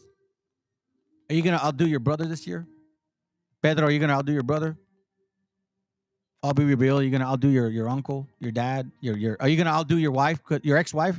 Are you guys gonna outdo your ex-wife because she's got better gifts for your children? So you're gonna get better gifts for them? Again, the customs of the people are vain. Why? Because it's all vanity. It's literally pointless. It's a custom, a yearly costumbre that is full of vanity. You don't like each other. You guys fight all the time, but yet in Christmas, you want to get along and act like you love each other. The custom of the people are vain. Because now you guys are worshiping yourselves. Yeah. When you go in there and you show off and you're dressing, oh, look at what I bought, look where I'm going, you're worshiping yourselves. Again, we're back to the beginning of times. Back to it again, man. Back to it again, family. And that's why I tell you, man, you guys better be ready. You guys better be ready. You gotta be ready. Better be ready. Because what's about to happen, and I don't know when, but I'm not gonna say, oh, well, we got time, so let's just kind of chill. Yeah, you go ahead and do that. Jubilees 19:27. It reads, Jacob, my beloved son, whom my soul loveth, may God bless thee from above the firmament. Yes, we're in between waters, okay? There's nothing new. I don't know why you guys are surprised. We're in between waters. And may he give thee all the blessings wherewith he blessed Adam and Enoch and Noah and Shem, a lineage. And all things of which he told me, and all the things which he promised to give me, may he choose to cleave to thee and to thy seed forever, according to the days of heaven above the earth. To thy seed of who? Of Jacob. Jacob. Even in this book. I don't know why you Christians are trying to go anywhere. This ain't no rubber band. The Bible is not a rubber band. So, remember I was telling you guys about the times of Noah and all this stuff? Well, we're back to it again, family. You guys got to be careful. Study to show thyself approved unto the Most High. Watch this real quick. 1 Peter 3:20 says, for which sometimes were disobedient, when once the long suffering of God waited in the days of Noah, while the ark was preparing, 120 years. How many days does he give us? 120 years. Wherein few, that is 8 souls were saved by water. Him, his wife, 2, 4, 6, 8. And the like figure whereunto even baptism does also now save us. You see how he's comparing baptism of the water? Not the putting away of the filth of the flesh, but the answer of a good conscience towards God. So here it says that water saved us once. Water, the word, is going to save us again, but not the technically water to cleanse your nalgas way. The word, the water. Like John 7:38. John 7:38, I think it's John 7:38. He that believeth on me, as the scriptures have said, out of his belly shall flow rivers of living water. Boom. Here we go. That's it. The like figure whereunto even baptism does also now save us, not the putting away of the filth of the flesh, but the answer of a good conscience towards God. Why? Because remember, this time you ain't getting no hope if you don't get it right. So again, we're back at it again. We're back at it again. Like in the days of Noah, which sometimes we're disobedient. Matter of fact, I think even Matthew talks about it. That in the days of Noah, right? I think it's like, I don't think I wrote it down. Let me see if I have it. Let's see if I can find it real quick.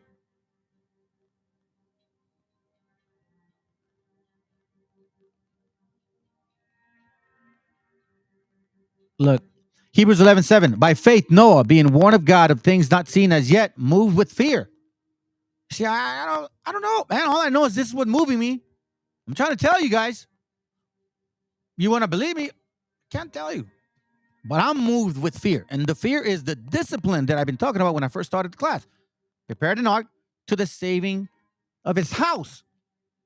You see how he's responsible for his household? You men are responsible for your household too. By the which he condemned the world and became heir of righteousness, by which is faith. So we see that the days of Noah are not that far-fetched from what it is today. If anybody can try to help me on that one regarding Matthew, I think it's in Matthew,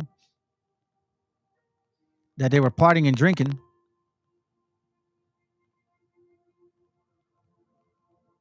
I think it's this one.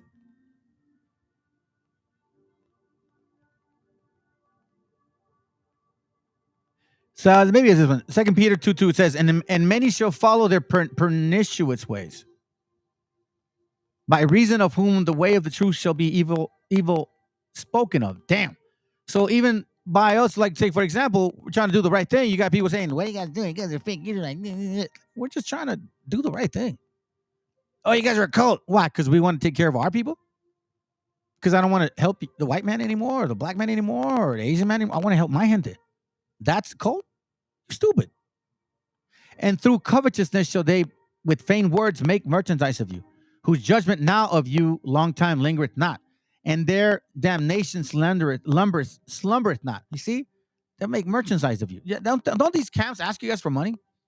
Sell you shirts and bracers and Yahushai and Yahweh and the fringes and through covetousness they shall make vain words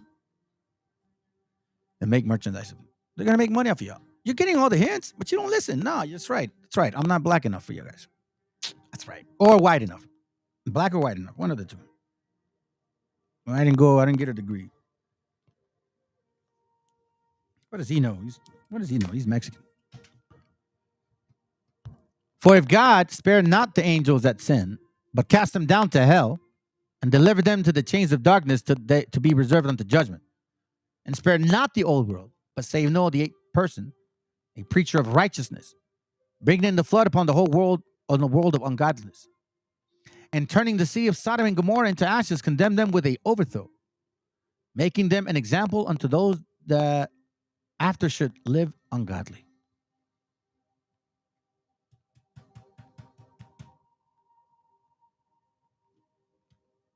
Look, the reason I'm sharing this with y'all family is because the only people that really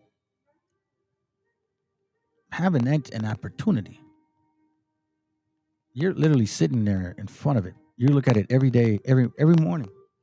You look at it in the mirror every day. Because I don't care what people say, man. We are getting these judgments. Every single one of them.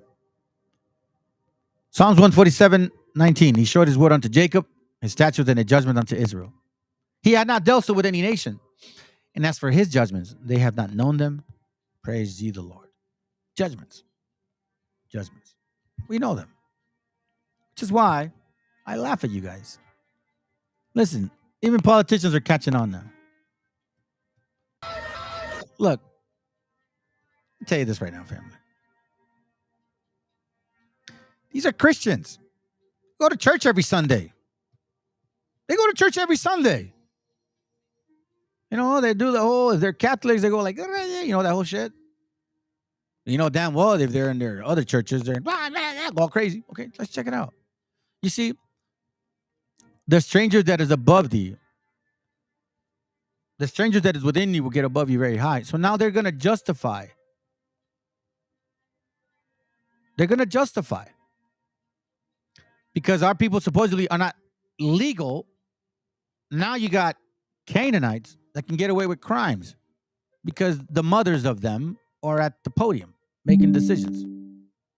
Oh, and by the way, Vivek, if you don't make it to the, if this is for Vivek, Razi, whatever. If you don't get voted and become president, I'm telling you right now, I'm going to kick your ass, man. I'm going to find you and I'm going to kick your ass if you don't get voted as a president. I'm going to tell you right now. You better hope you get voted. You better hope you get voted, man. I'm telling you, you better hope you get voted. You ain't going to see me coming.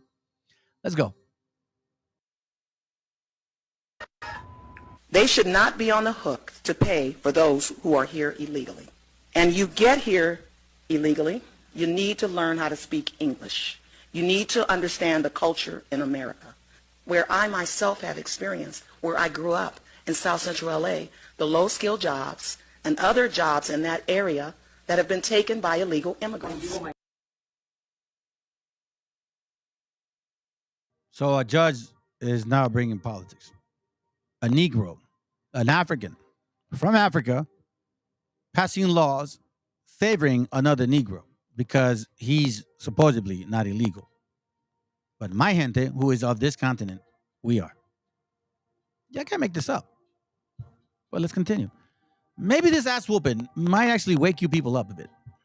Migration and that we need to learn English. The U.S. does not have an official language. English originated in Europe. As a black person, you should know what is law doesn't mean it's morally right. Slavery was legal at some point. In Fontana, there is no MICO, no ability to have a restaurant from home. The micro-enterprise home kitchen, even though the county allows it. And no lunch trucks are allowed in Fontana. SB 972 specifically states only health officials can enforce the retail food code. Not a private company from Pleasanton for $500,000. Democrats are pink, Republicans are red, yet none of them give a damn about you. They lock us up in cages, they don't give work permits, and when you work for yourself, they still give us land of the free, dumb, and when you finally realize that it's not, it'll have you looking like the smart one. We deserve a chance. So you'll shut me down because my skin is brown, same color as the soil? Imagine telling us to go back to where we came from when we are literally standing in the land of our ancestors. It's like telling a fish to return to the ocean while it's already swimming in it. Somebody didn't do their history homework. Set us free, let us be, take off the lid, and fuck your taxes because those same taxes are the people funding bombs dropping on Palestinian kids. Fuck you.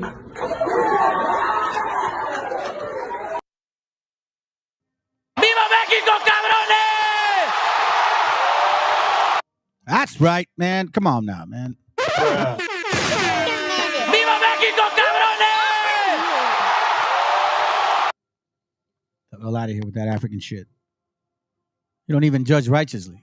Y'all are fake ass Christians, bro. Let's continue. First Amendment right and the police for they use special favors for them. So we're here because she's also used racist rhetoric against our people, and also called us illegals and told us that we need to learn the language. Damn, you see how many officers came out of that? Trying to antagonize us and arrest us for exercising our First Amendment right, and that's what we're doing here. All right, y'all. Thank you. Thank you. Look at their... Hey!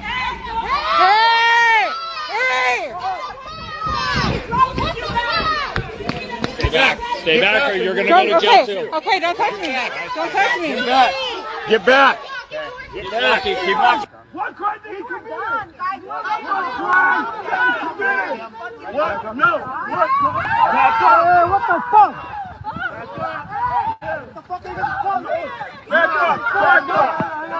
Back up! Let me fucking do that! Back up! Back up! Join us in the next City Council meeting November 9 and hold for Canada PD for being puppet.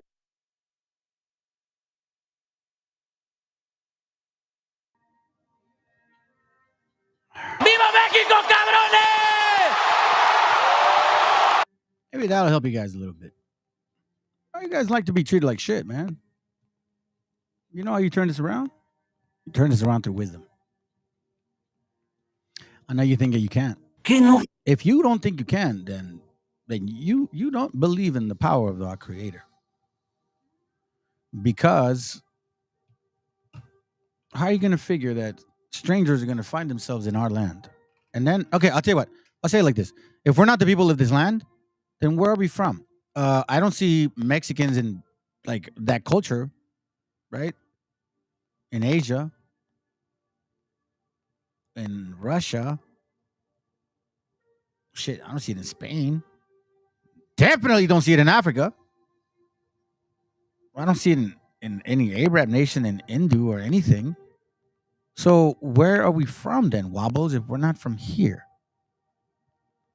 Anyways, going back to this. Christianity sucks, bro. Listen to this. This is the hypocrisy about you guys. Because listen, Christians love politics. Politics love Christians. Christians love politics. Politics loves Christians. But you're the most hypocritical people in the world. You pass these laws. You say you care. Okay, I'm pro-life. I'm pro-life. America, I'm pro-life.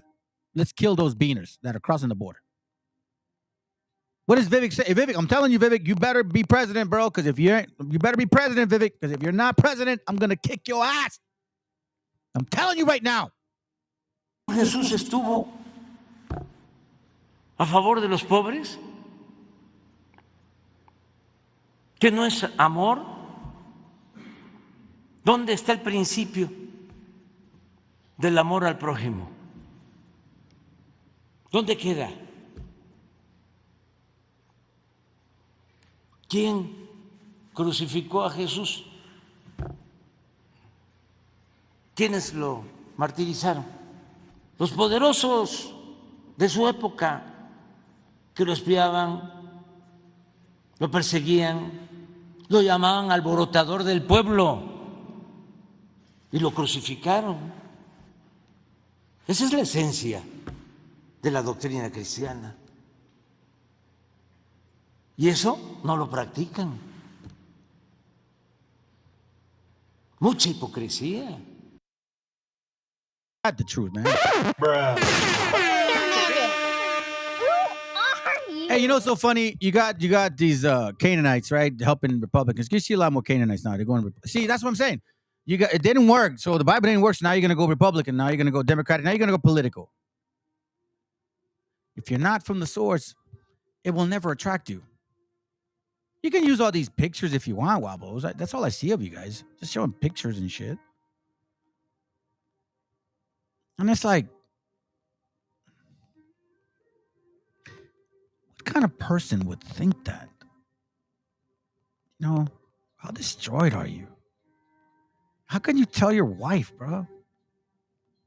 How can you tell your wife that you are the real Mexicans when even, see, the RAZA expresses themselves continually. The spirit of us is continuous. It doesn't stop, no matter what.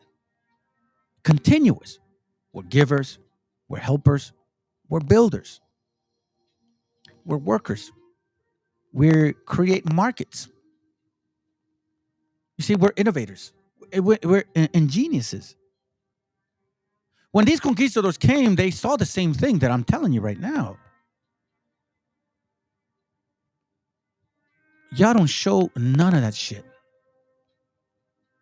You don't have the diet of the Americas. You don't have the building skills of the Americans. You don't have the spirit of the Americas. You don't even know how to farm. You don't even have the spirit of the people that said when they came here that women were modest.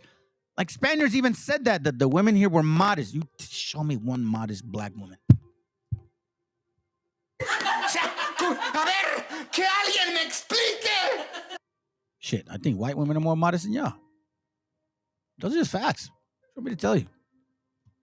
But again, this is what Christianity does. It will confuse you and confound you and make you think they really sold you guys this delicious Kool-Aid. You guys are starving to be the people. And unfortunately, you bottomed out. And now we're starting to find out, wait a minute. These guys are saying that we're not the people, but I keep looking around and I'm like, shit, man. I'm constantly reminded. Let's continue. En sus iglesias los van a cuestionar. Sus pastores evangélicos, los sacerdotes católicos, sus hermanos de religión, porque además de que están actuando como malos gobernantes y malos ciudadanos, están actuando también como malos cristianos. Pero yo creo que la gente se da cuenta de que son actos contrarios a la... Very true. Very true. See, we don't like hypocritical shit, man. Dice. Guys, you say care about God and God and God and God. But at every moment, you are killing people, supporting Israelis, and then you're saying in the same breath, hey, Bibi, just like you're killing those Palestinians over there, you take care of that while I kill the Mexicans over here. Yeah, that's what Vivek said. He's going to bomb you Mexicans. Yeah, and you know what's so funny? Here's the best part of it all, family. These are the same people that supposedly they're all about, being politically correct, right? You see these white people, right? They're always like politically correct. Okay, Mr. White people. If you guys want to be politically correct, I'm sorry, you don't want to be politically incorrect. And you're like, oh no, we're honest. Okay, then stop fucking calling it. And like Eisenhower, call it Operation Wetback. You should have that promotion. And it says Operation Wetback. Vivek supports Operation Wetback. That's what you support, Vivek. That's what you support, Donald Trump. That's what you guys support, Republicans. Operation Wetback. So if anybody is a fake mofo, it's you guys. You. Because you don't want to call it for what it is. No. It's the Eisenhower. Y'all are a bunch of hypocrites, man. And you go to church every Sunday. And then you sleep with your wife's best friend. Or the dude sleep with his son's best friend. Another kid. I mean, y'all are full of debauchery, man. I got some videos to show you. Y'all are nasty, horrible, spiritual, so-called people. And I'm glad that you're being exposed.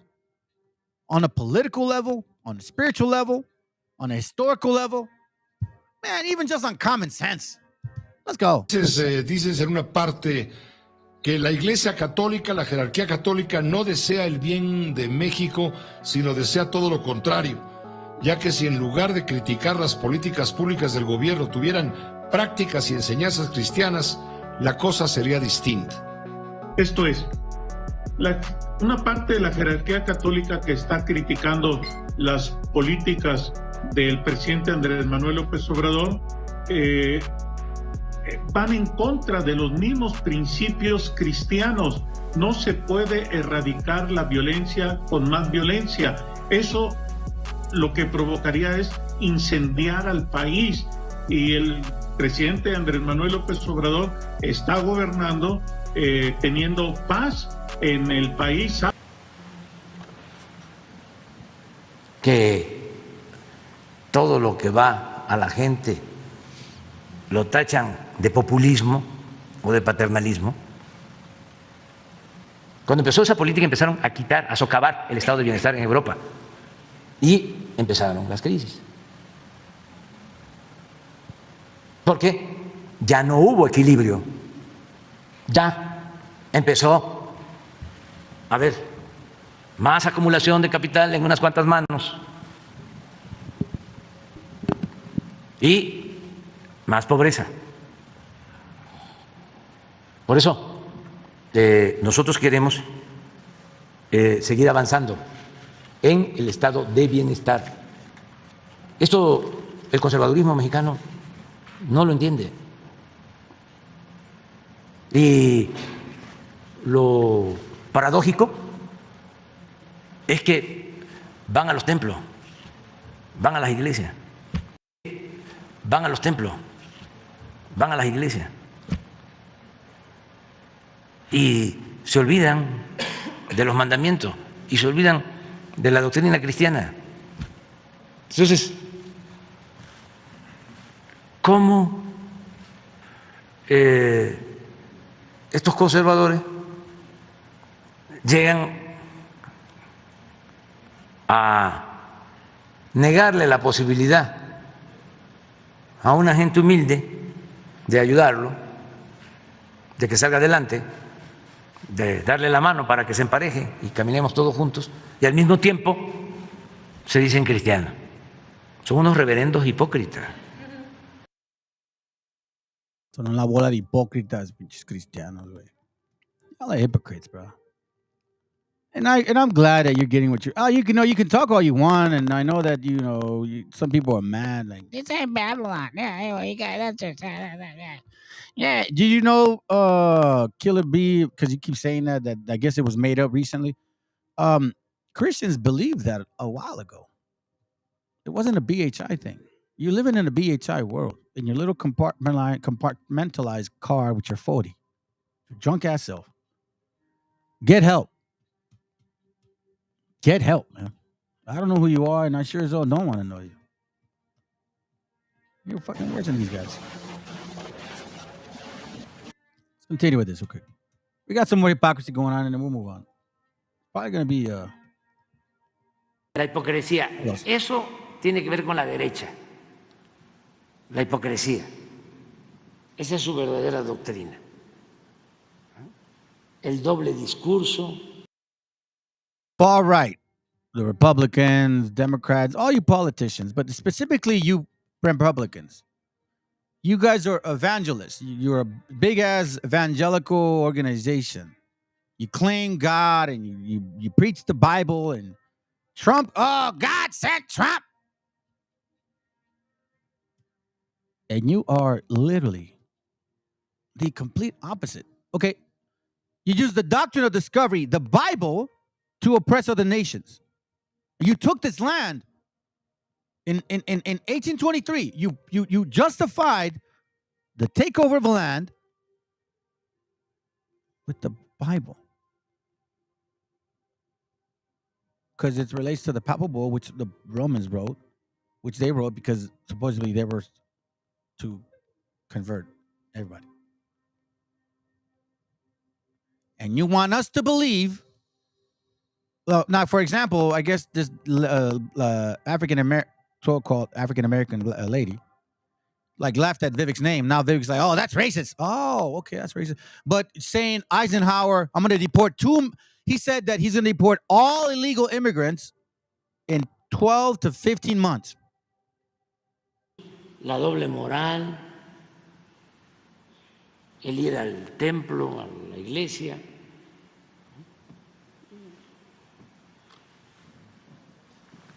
confesar, comulgar, para dejar en cero el marcador y luego pecar, sobre todo pecado social, porque se dedican a robar, a humillar al prójimo y luego al siguiente domingo de nuevo güey. a confesar, Otra vez, cabrones. a comulgar. Otra vez, güey. Y ese es el ciclo de la hipocresía. Eso. Olvidan los mandamientos.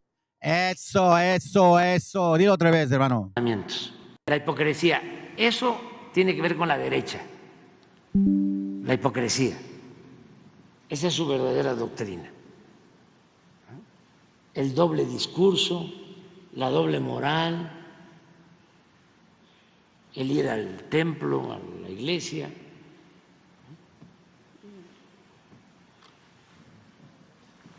Confesar, comulgar, para dejar en cero el marcador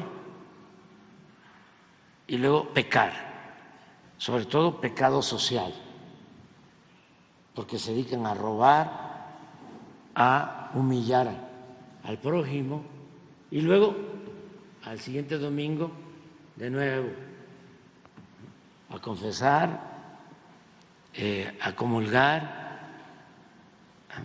Y ese es el ciclo de la hipocresía. Olvidan los mandamientos. La hipocresía. Los mandamientos. ¡Que alguien me explique! Wow. And here's their hypocrisy, family. They sure as hell hate you Mexicans, but you know, in secret, they're going over there and buying land. In secret, yeah. But you guys are the ones coming over here. They're the illegal ones in Mexico right now. Oh, you guys didn't know that. Welcome to the world. Wake up. Take up. Look. El famoso sueño americano hoy es un sueño al revés. Sí. Hoy el sueño americano se convierte en el nuevo sueño mexicano.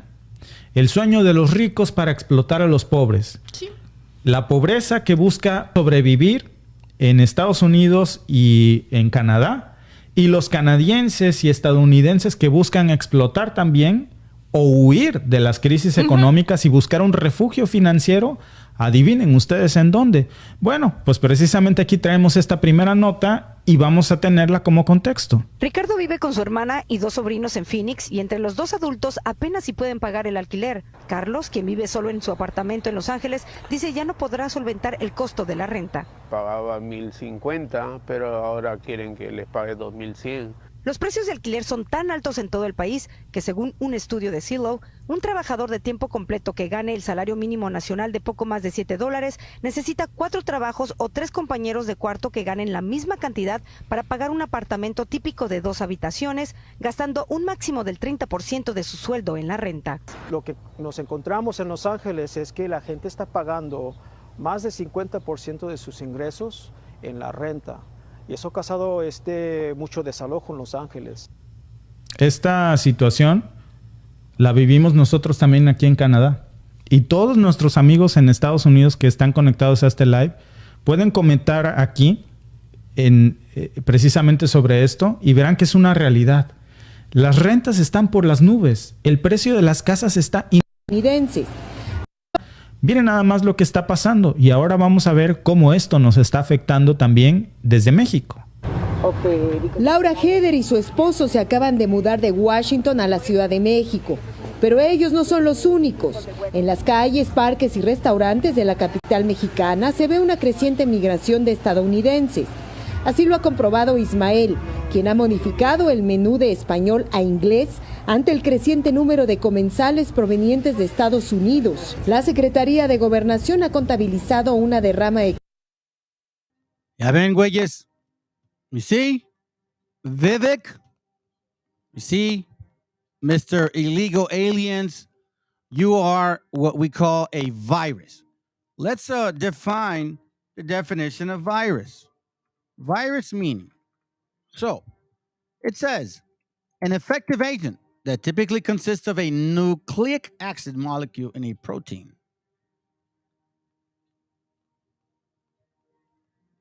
and is able to multiply only within the living cells of a host. An infection or disease caused by a virus, a harmful or corruption influence. A piece of code that is capable of coding itself and typically has been a detrimental effect, such as corrupting the system or destroying the data, meaning what? That they will mimic, copy, create Christianity, bring their stupid fucking white Christmas again, and then corrupt your ass to satanic shit. And then guess what? The stranger that is above thee, or the stranger within thee, should get above you very high. But no, you guys are the ones that are illegals here. I mean, come on, bro. I'm lying. That's not true. Not true. There was a My folks ain't moving over there. Technically, they are. I'm gonna cut it soon because I'm gonna show this to y'all, and then we're going to start tomorrow in the morning class. Okay? Because it's at 7 p.m., so I want to rest. So I want to share this with y'all. Plus, the camera's dying. Perfect timing. I want to share this with you guys. Okay? So check this out. Personally, I've never heard of Wabos disappearing because of smallpox. Now, I do know that smallpox, that we got it because of Africans. Yeah, smallpox was here. The white man brought it. The black man carried it. So here we see smallpox. 16th century Mexican drawing of smallpox, the disease that destroyed the empire by crippling the defenders of Tenochtitlan in battle against Cortés and his native allies. An epidemic broke out, a sickness of pustules, right?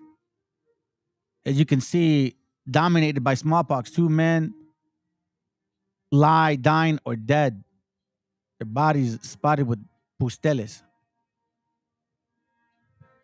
Smallpox again, right?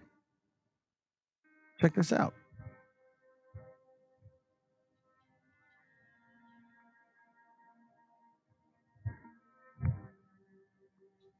It says here.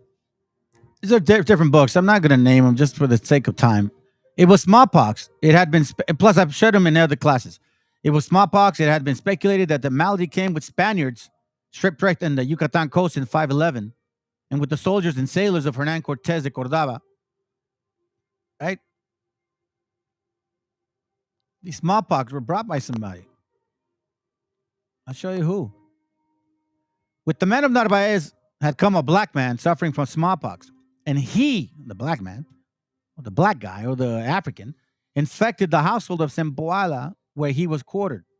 And it spread from one Indian to another, and they, being so numerous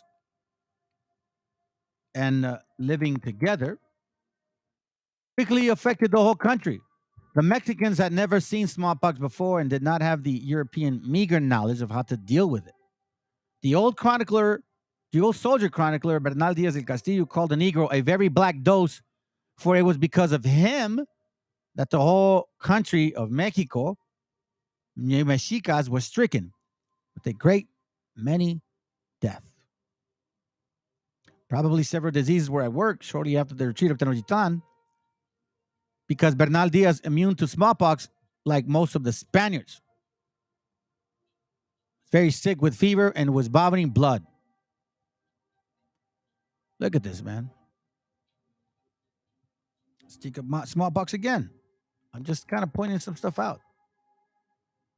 Estevancico was undoubtedly not the only black slave to have come along on this expedition.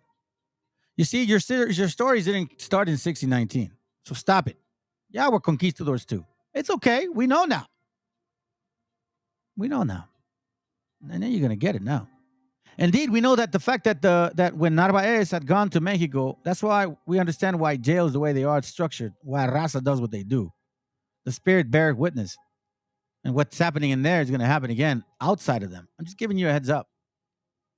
A number of black servants had accompanied his army. Ooh, a number of black servants, not slaves, had accompanied his army. One of them, Narvaez, personal slave. Narvaez was black, by the way, was later said by chroniclers to have been the man who introduced smallpox into Mexico.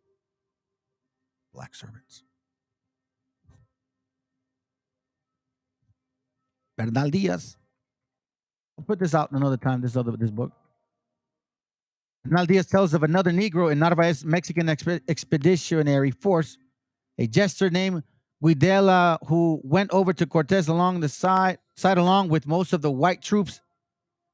And it's one doubts whether he was rewarded for this gesture. Most of his white troops. You see that? There was black troops, and there was black servants, and there was Narvaez, and most of his white troops, which means Narvaez was what? Not black.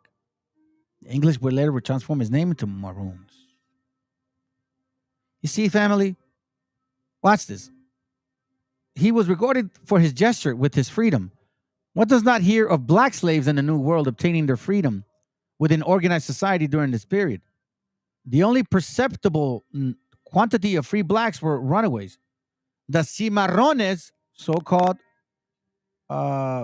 something, because they tended to live in rebellious bands and fastness of mountainous cimas in Spanish. The English would later transform his name into Maroons, Moors.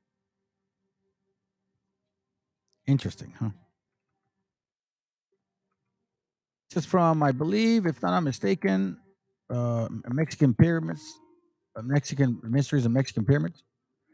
The individuals were torn from their families to work as slaves in gold and silver mines, branded on their faces each time they exchanged masters. The prettier women were raped and infected with with pox, smallpox, leprosy, and all manner of plague. By 1545, in Tlaxcala alone, 250,000 Indians had died at the plague. I think it's the same book here.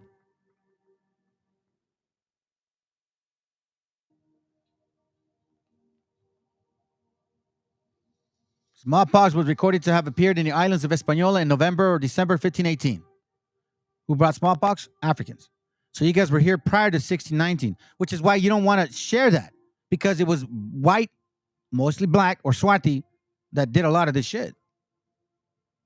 See, that's what I'm saying, family. Black people don't want to admit that they were actually the conquering, because if they were the conquering nation, then that means they're not the people of the Bible. Then that means that they're going to get their ass kicked at the end. And that's a hard pill to swallow for a lot of Africans. Enjoy your football, your baseball, your basketball. Enjoy it. Hey, listen, guys.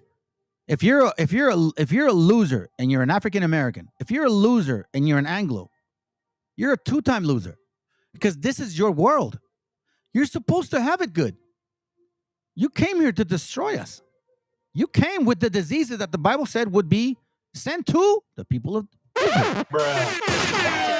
According, Who are you? there are, well, they already should know. Canaan, tell me who you are, damn demon. During Hernan Cortez conquers of Mexico, an expedition led by Panfilo de Narvaez, which is black, African, landed in April 23, 1520. You see, this was a black conquistador. Panfilo de Narvaez was a black conquistador in 1520. Not 1619. Yeah, Negroes were not. Oh, I did not know. Shut your asses up. And now you want to run from your history. Now you want to say that you're the people of the Bible, because the first narrative didn't work. Near what is today the city of Veracruz, according to several Spanish accounts, the force included an African slave named Francisco Eguia or Baguia, who had smallpox.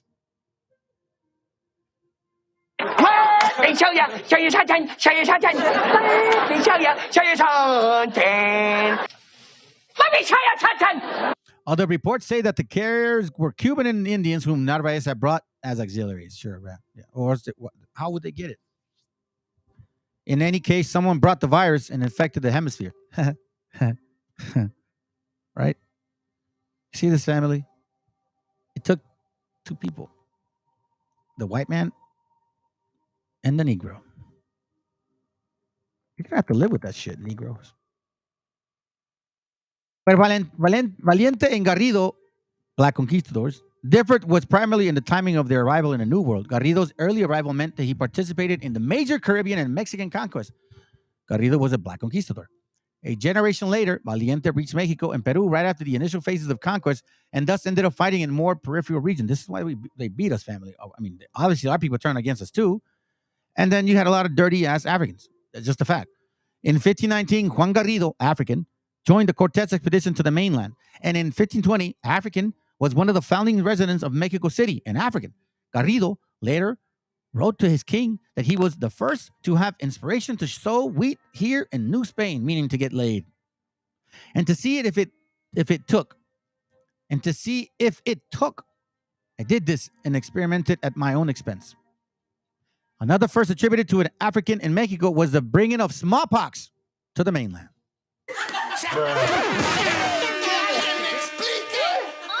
Francisco de Iguia, one of the black slaves on the Narvaez expedition in 1520, allegedly died of the disease soon after landing in Mexican coast. Unlike later expeditions, Africans did not participate in the conquest of Mexico in the hundreds, for as Bernal Diaz observed, at that time blacks and horses were worth their weight in gold. Garrido and Iguia were. See? Make it make sense. Conquest and pestilence continues. You see? Who infected his family? Now, why are you afraid to say this? Oh, is it okay for you to say the white man did this? But it's racist to say that the black man brought smallpox? They did. We have the books. Black people, West Africans, you that are mostly here, it was you guys that brought smallpox, not the white man. Because the white man, when he went to Africa, he died of that shit. I wonder who was the dirty ones. Because, you know, they say some of y'all were dirty, right? Was it the white or the black ones? Who were the dirty ones? Now, I know some of y'all stink. You decide what nation stinks the most. Because we can smell you from a distance. Even the Bible, even the book says it in our historical facts. Oh, by the way, I don't know why I got the message down there that says something about Christmas, huh? That's stupid. We're not talking about Christmas. By the way, we're spending, yeah. Anyway, that's another story. Had there been no epidemic, the Aztecs, their war-making potential, unimpaired, and their warriors fired with victory, could have persuaded the Spaniards, and Cortez might have ended his life spread-eagled beneath the obsidian blade of a priest of Huitzilopochtli. Clearly, the epidemic sapped the endurance of Tenochtitlan. See this, family? Your history is in here. But it's not up to us to give it to you. It's up to you to reach for it. To reach for it. This is yours right here. Look at this. The plague seemed to have been an epidemic of smallpox, which was previously unknown among the Indians. So we now know that other term, that, oh, the Indian brought it. No, we didn't even know that. What if its victims were the new king himself? Shortly afterwards, the Spaniards reappeared. They had rebuilt their army in Texcala and marched in Tlacopan by the way of Texcoco. So we now know and see that it was because of the smallpox that they really destroyed us. Now, here's the interesting part. The Africans bring smallpox. The white man helps them to bring smallpox, right? And then, to top it all off, check this out. Hold on. Where you at? To top it all off, here's how they turned it around on you. Many Anglo-Texans also viewed Mexican migrant workers as unhealthy, unsanitary, and susceptible to communicable diseases. The press often reported cases of smallpox among the Mexican migrants. Why is it okay to say that? But if you say Negroes brought smallpox and all kinds of diseases, that's not okay. This is made up. The other ones are facts. You're good at saying we are disease. White American population with everything from smallpox and meningitis. It says here that millions of citizens out of jobs, this is what you would say, that we took their jobs, right? And we're in breadlines, that we lowered the country's morale, the country's living standards, and infected white people with smallpox, meningitis, typhoid, venereal diseases.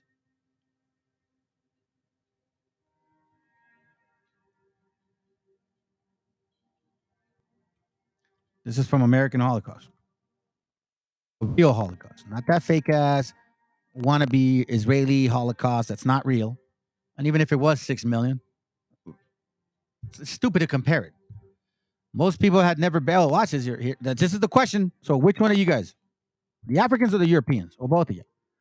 Along with the stench and repulsive appearance of the openly displayed dead human and animal alike, a modern visitor to a European city in this area would be repelled by the appearance and the vile aromas given off by the living as well. Most people had never bathed. Most people never bathed, not once in an entire lifetime. Almost everyone had his or her brush with smallpox and other deforming diseases that left survivors partially blind, pockmarked, or crippled. While it was the norm for men and women to have bad breath from the rotting teeth and the constant stomach disorder, which can be documented by many sources. While superior ulcers, eczema, scabs, this is who? Europe. It's them. This is how they lived. Which one? I don't know. But y'all were some dirty ass people. Same book. Spain that Christopher Columbus and his crew left behind just before dawn of August 3, 1492.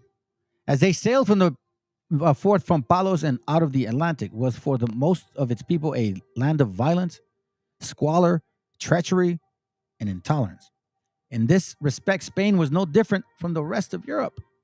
Epidemic outbreaks of plague and smallpox, along with routine attacks of measles, influenza, diphtheria, typhoid fever, and more, frequently swept Europe's cities and towns, clean to 10 to 20% of their population at a single stroke. As late as mid-7th centuries, more than 80,000 Londoners, 1 out of every 6 residents in the city, died from the plague in a matter of months. Well, as they were killing us, I wonder why. That's how they did to y'all. Even to this day, look. Put you away. See that? This is what they do to you, family. They make jokes out of y'all, man. You guys are like Mexican sardines, bro. The ship's doctor began administering smallpox vaccinations to deportees. Soon after leaving Port Isabella, the ship's doctors began administering smallpox vaccinations to deportees. Officials sometimes stamped meal tickets as proof of vaccination. So they would vaccinate you and pack you in like a sardine and say, get the fuck out of here, Bina.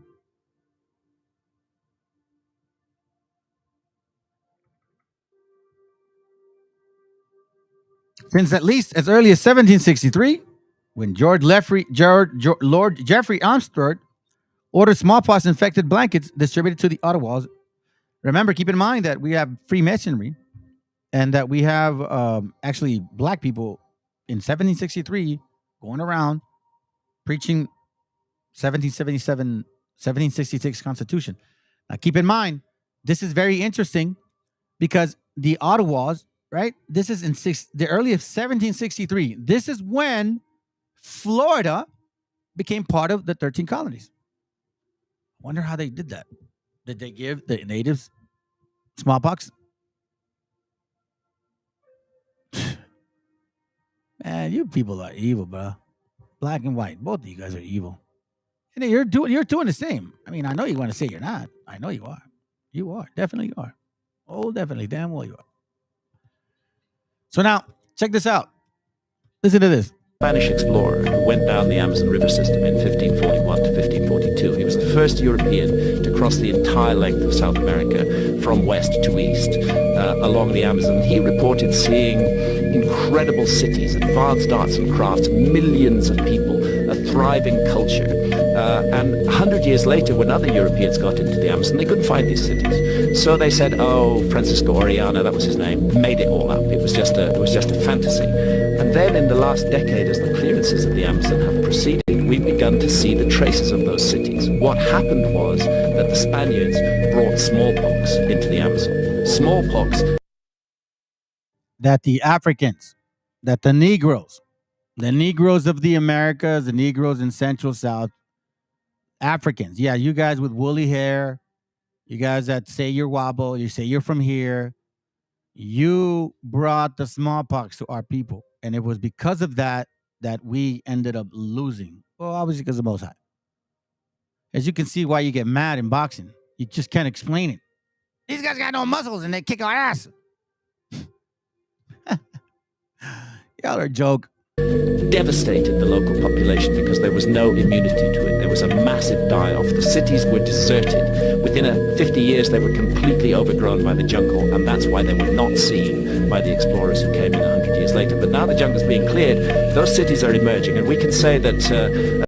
So then now, here's a question to you, Wobbles. You think the white man would have been okay with you being decimated? And if it was you that we took the land, the name from, why are we now the illegals and you guys are not? You see how stupid it is? Even your arguments are dumb. Man, I don't even know if Ebonics would have been right to use. You know what it could have been? What you guys should have done is use medication to treat bipolarism, schizophrenia, and pretender syndrome. That's what it needed. But anyways, the reason I'm sharing this with you guys, families, because I'm about to finish. I want to show you this real quick because tomorrow's going to be the other class. Okay, it's part of this, so we don't forget. Deuteronomy 28. Watch this real quick, because this is technically what's in the Bible. It said it. Verse 21. The Lord shall make the pestilence cleave unto thee, till he have consumed thee from off the land whither thou goest to possess it. Remember, several of us died. Right. Verse 22. The Lord shall smite thee with a consumption and with a fever and with inflammation. Smallpox is like viruelas, like chickenpox. And when you get them, they're like, they blast and they're itchy and you get fevers and it burns you and you can't walk, especially if you have them on your feet or when you go to the bathroom, if they're between your butt cheeks, and with extreme burning and with the sword and with blasting, with mildew, and they shall pursue thee until thou perish.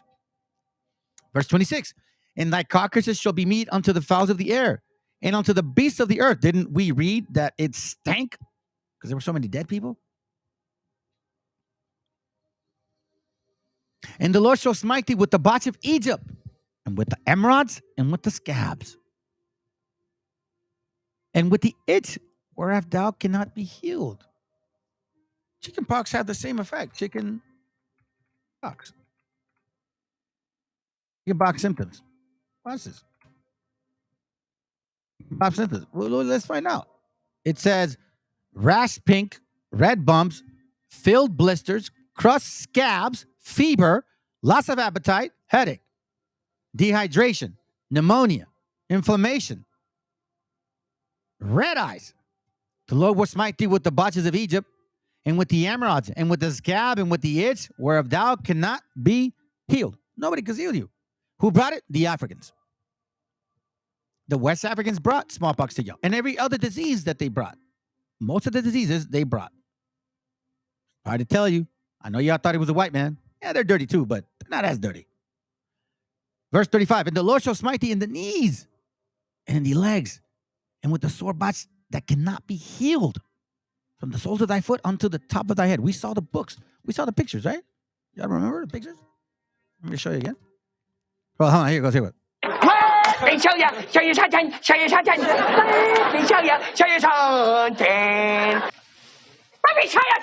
Boom. Let me show you something. See that? Right there. Right there. Right smackaroo right there. Right there. Right there.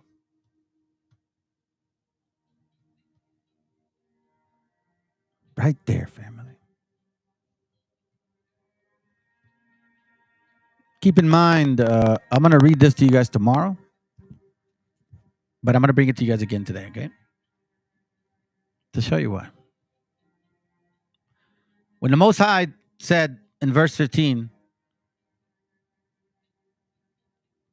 but it shall come to pass, if thou wilt not hearken unto the voice of the Lord thy God, to observe to do all his commandments and his statutes, which I command thee this day, that all these curses shall come upon thee and overtake thee. Cursed shalt thou be in the city, and cursed shalt thou be in the field. Cursed shalt thou be in thy basket and thy store. Cursed shalt thou be in the fruit of thy body, and the fruit of thy land, and the increase of thy kind, and the flock of thy sheep. Okay? I'll show you this real quick. And then tomorrow, I'm going to read this to you again, and then I'm going to bring you a book that shows that we lost all that. And now you're going to put it in perspective. I want you to put it in perspective. This is not a surprise, family. They knew who we were the whole entire time. Watch this real quick, okay? Watch this. See, they try to say that they didn't know who we were, and they only show this, that Phoenicians knew about some land, right?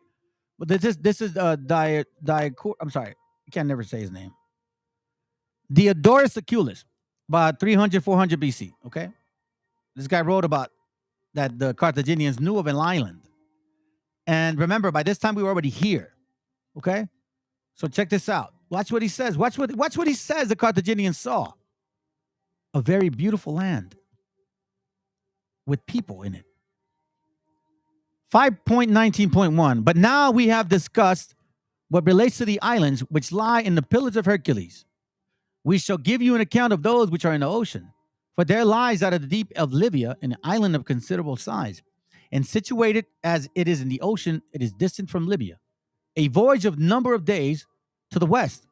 Its land is fruitful, much of it being mountainous, and not a little being a level plain of surpassing beauty.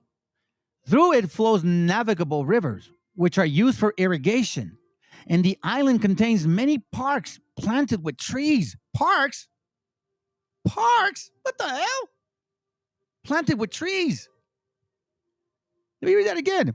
Many parks planted with trees of every variety, and gardens in great multitudes, which are traversed by streams of sweet water. On it also are private villas of costly construction.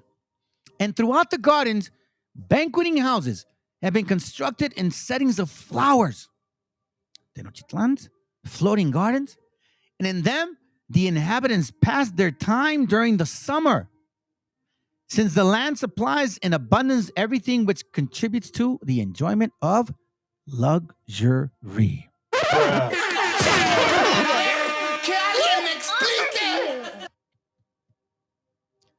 You guys remember, and I'm going to show you tomorrow, but if you recall, when they showed up to Tenochtitlan, okay? When they showed up, they saw this exactly. They saw Tenochtitlan. They saw this beauty. They're like, man, I've never seen land like this before. I'm confounded by it. Not even Greece. Watch this. See if I have it saved. I probably don't. My phone died. Let's see here. Maybe this one.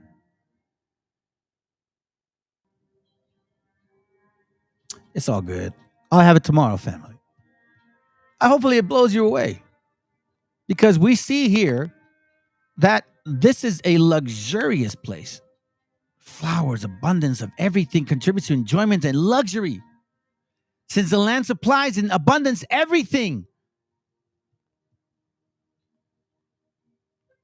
Verse 1, Deuteronomy 28. And it shall come to pass that thou shalt hearken diligently unto the voice of the Lord thy God, to observe and to do all his commandments which I command thee this day, that the Lord thy God will set thee on high above all nations of the earth. How will he? Verse 4, blessed shall be the fruit of thy body, the fruit of thy ground, and the fruit of thy cattle, the increase of thy kind, and the flock of thy sheep. Blessed shall be thy basket and thy storehouses. You see this, family? It says here that they were gardens banqueting. Throughout the gardens, banqueting houses have been constructed in settings of flowers, and in them inhabitants pass their time during the summer season, since the land supplied in abundance everything which contributed to enjoyment and luxury. Come on, fam. So now, do you want that back? Do you want that back? That is the question today. If you don't want it back, then stay with Christianity and continue to worship the demons. Go to BHIs, be their slaves, give your women to those men. Go ahead. You'll have muscle and you'll have woolly hair and you'll think that you're going to turn into some. Go ahead. While we wait patiently and administer the words to our families and raise our children right.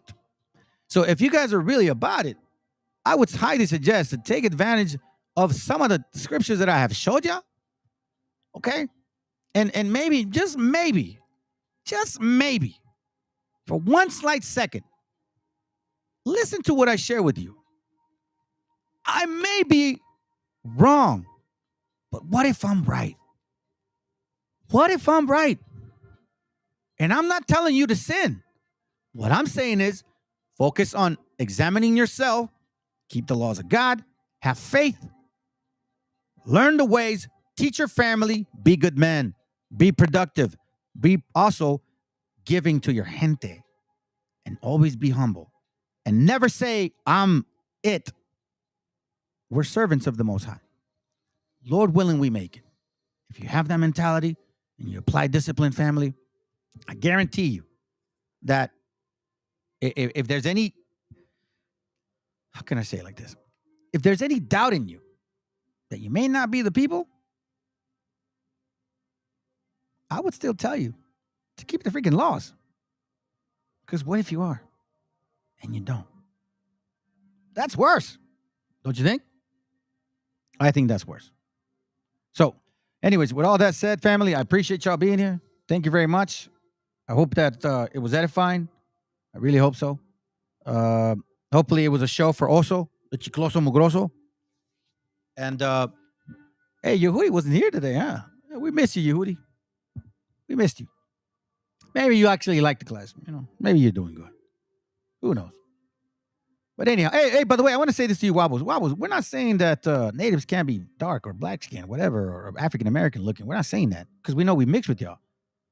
But what we're saying is that you guys are not, like the people here didn't originally look Africans. That's what we're saying. So unless you can get that in your head, I don't know what else to tell you. Give me a second. Am I playing this or not? Hold on. Hello? Yeah, hold on. I'm trying to test something, family. Give me a second here. How come it's not playing it, bro? What's going on?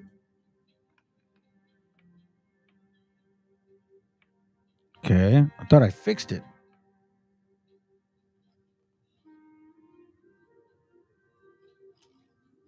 Oh, that's weird.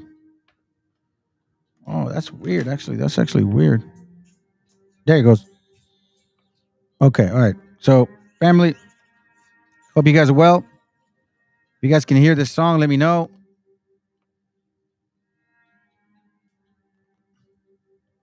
I don't know if you guys can. I don't think you can. Let me see.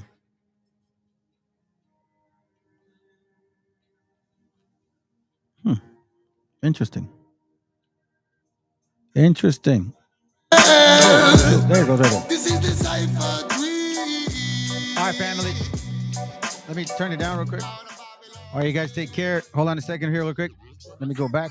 Hey, stop it. Let me go back real quick. You guys have a good night. Shalom. And listen, I put the email in the front of the class. If you guys want to send me some questions, if you guys want to email me, by all means, please do. We got a brother that has a Discord, and we'd like to have more brothers connecting and sisters too. Hopefully, eventually, we have enough sisters that we can set up a different, channel where y'all can communicate often. Anyways, shalom, family. See you tomorrow. Hope you guys take care. Stay in the spirit. Continue fighting. That's all we can do. All right?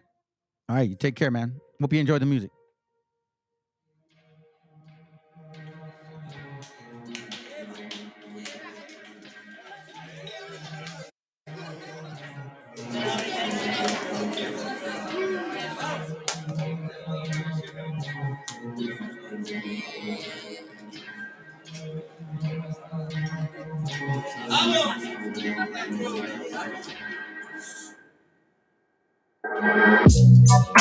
Come on, real. This is the cipher Ahora Babylon real.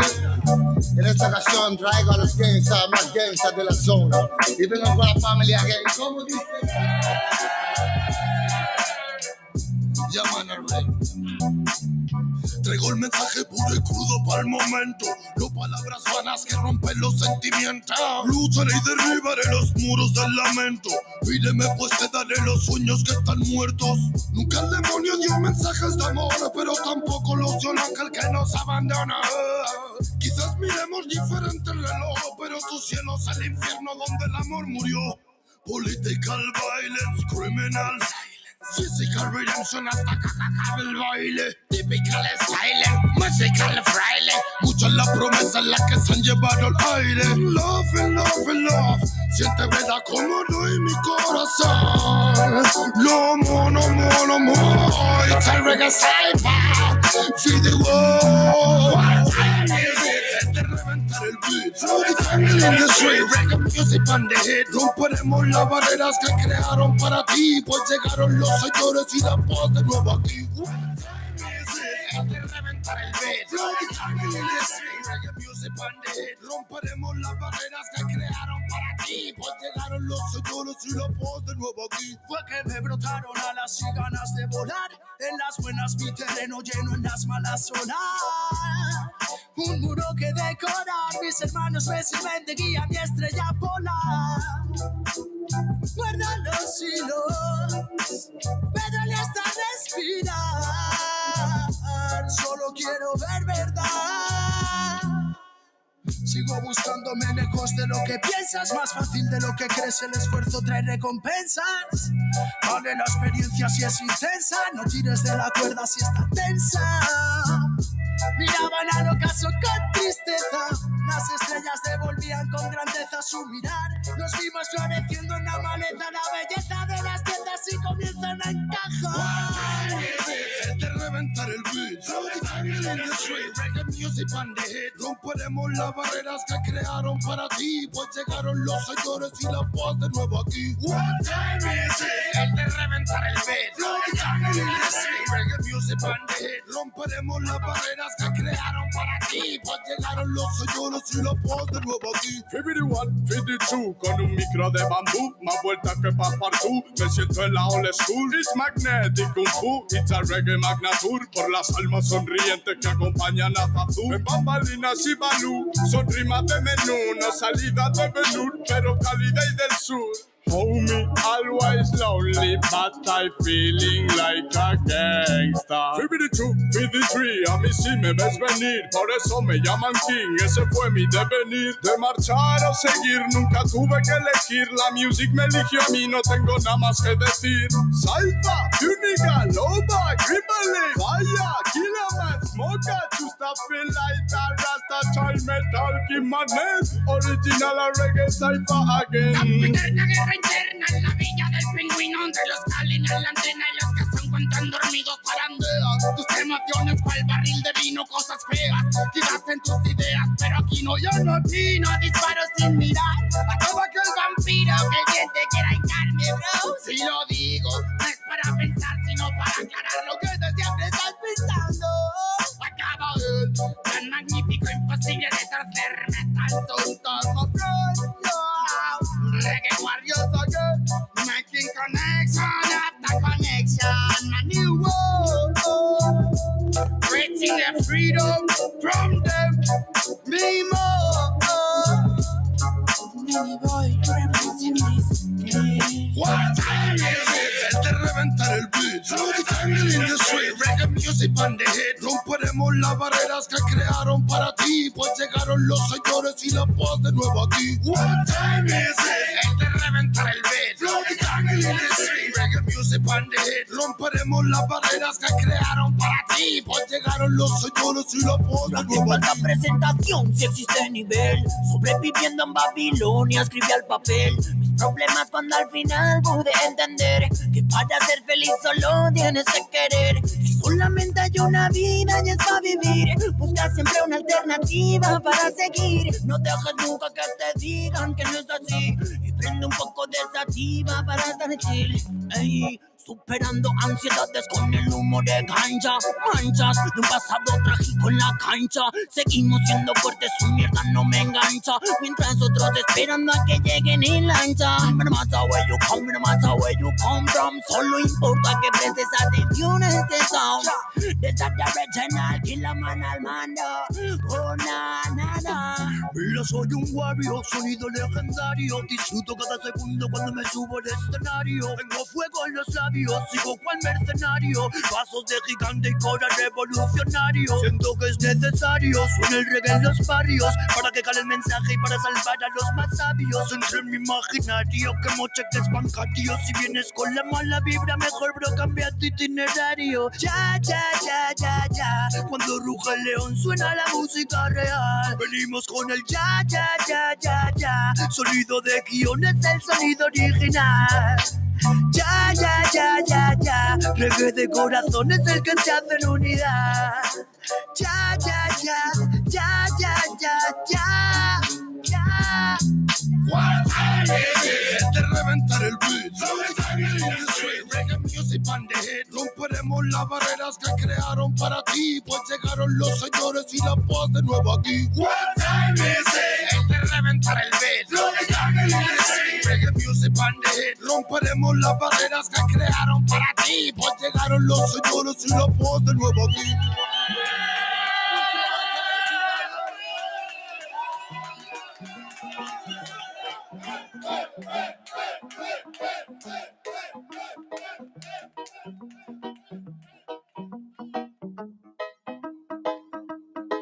Quiero pensar, pero no puedo, no. El ruido en la ciudad está consumiendo, wow. Quieren pensar, sin ni siquiera estar al mando. Tanta publicidad subliminal te está matando. Les cuesta decidir por sí mismos cuál es su mando. Publican sonrisas con el corazón llorando. Quieren brillar, pero sin tener que valerse de tener sus ideas propias. Veo a todos igual, solo son la réplica de la imitación de una triste copia. Obedece, la vida es un suspiro y envejeces. Te dejas distraer por estupideces y pierdes el eje.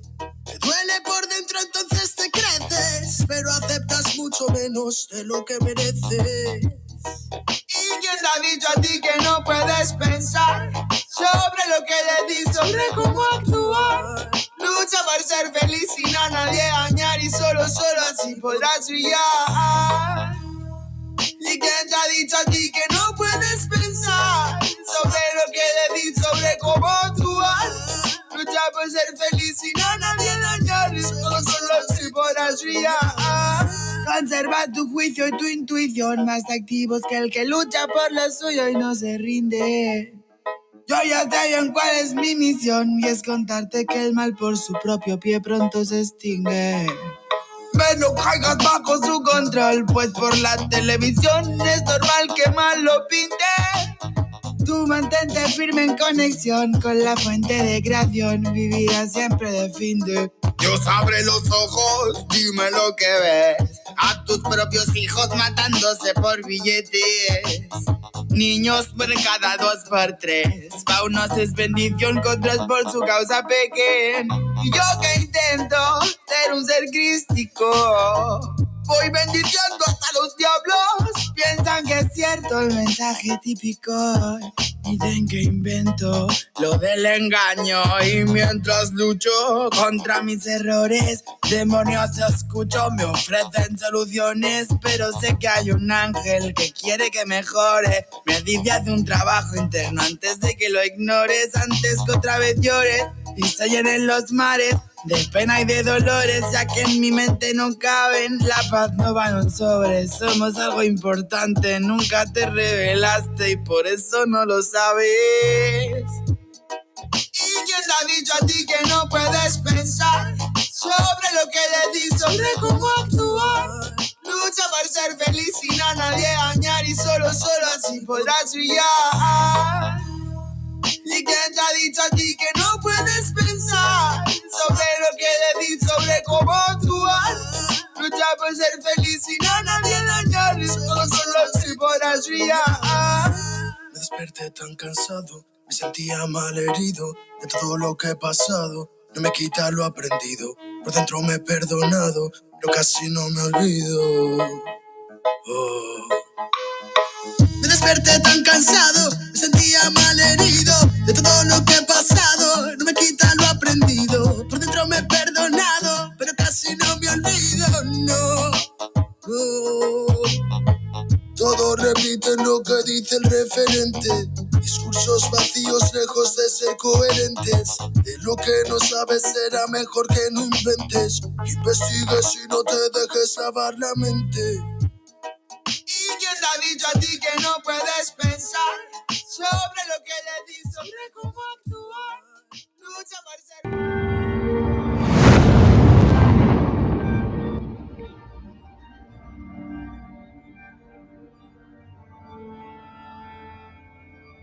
Ical, hijo, abre los ojos.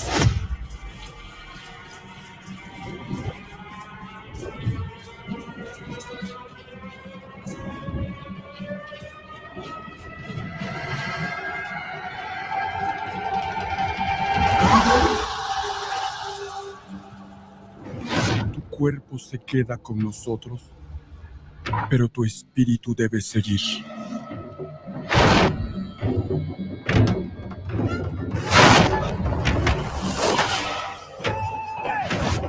Busca la luz. Aléjate de las sombras.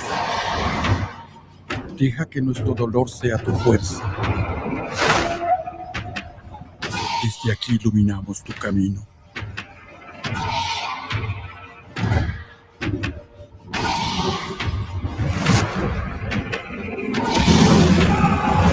Lucha como nosotros ante esta pena tan grande. Yo soy tú. Tú eres yo.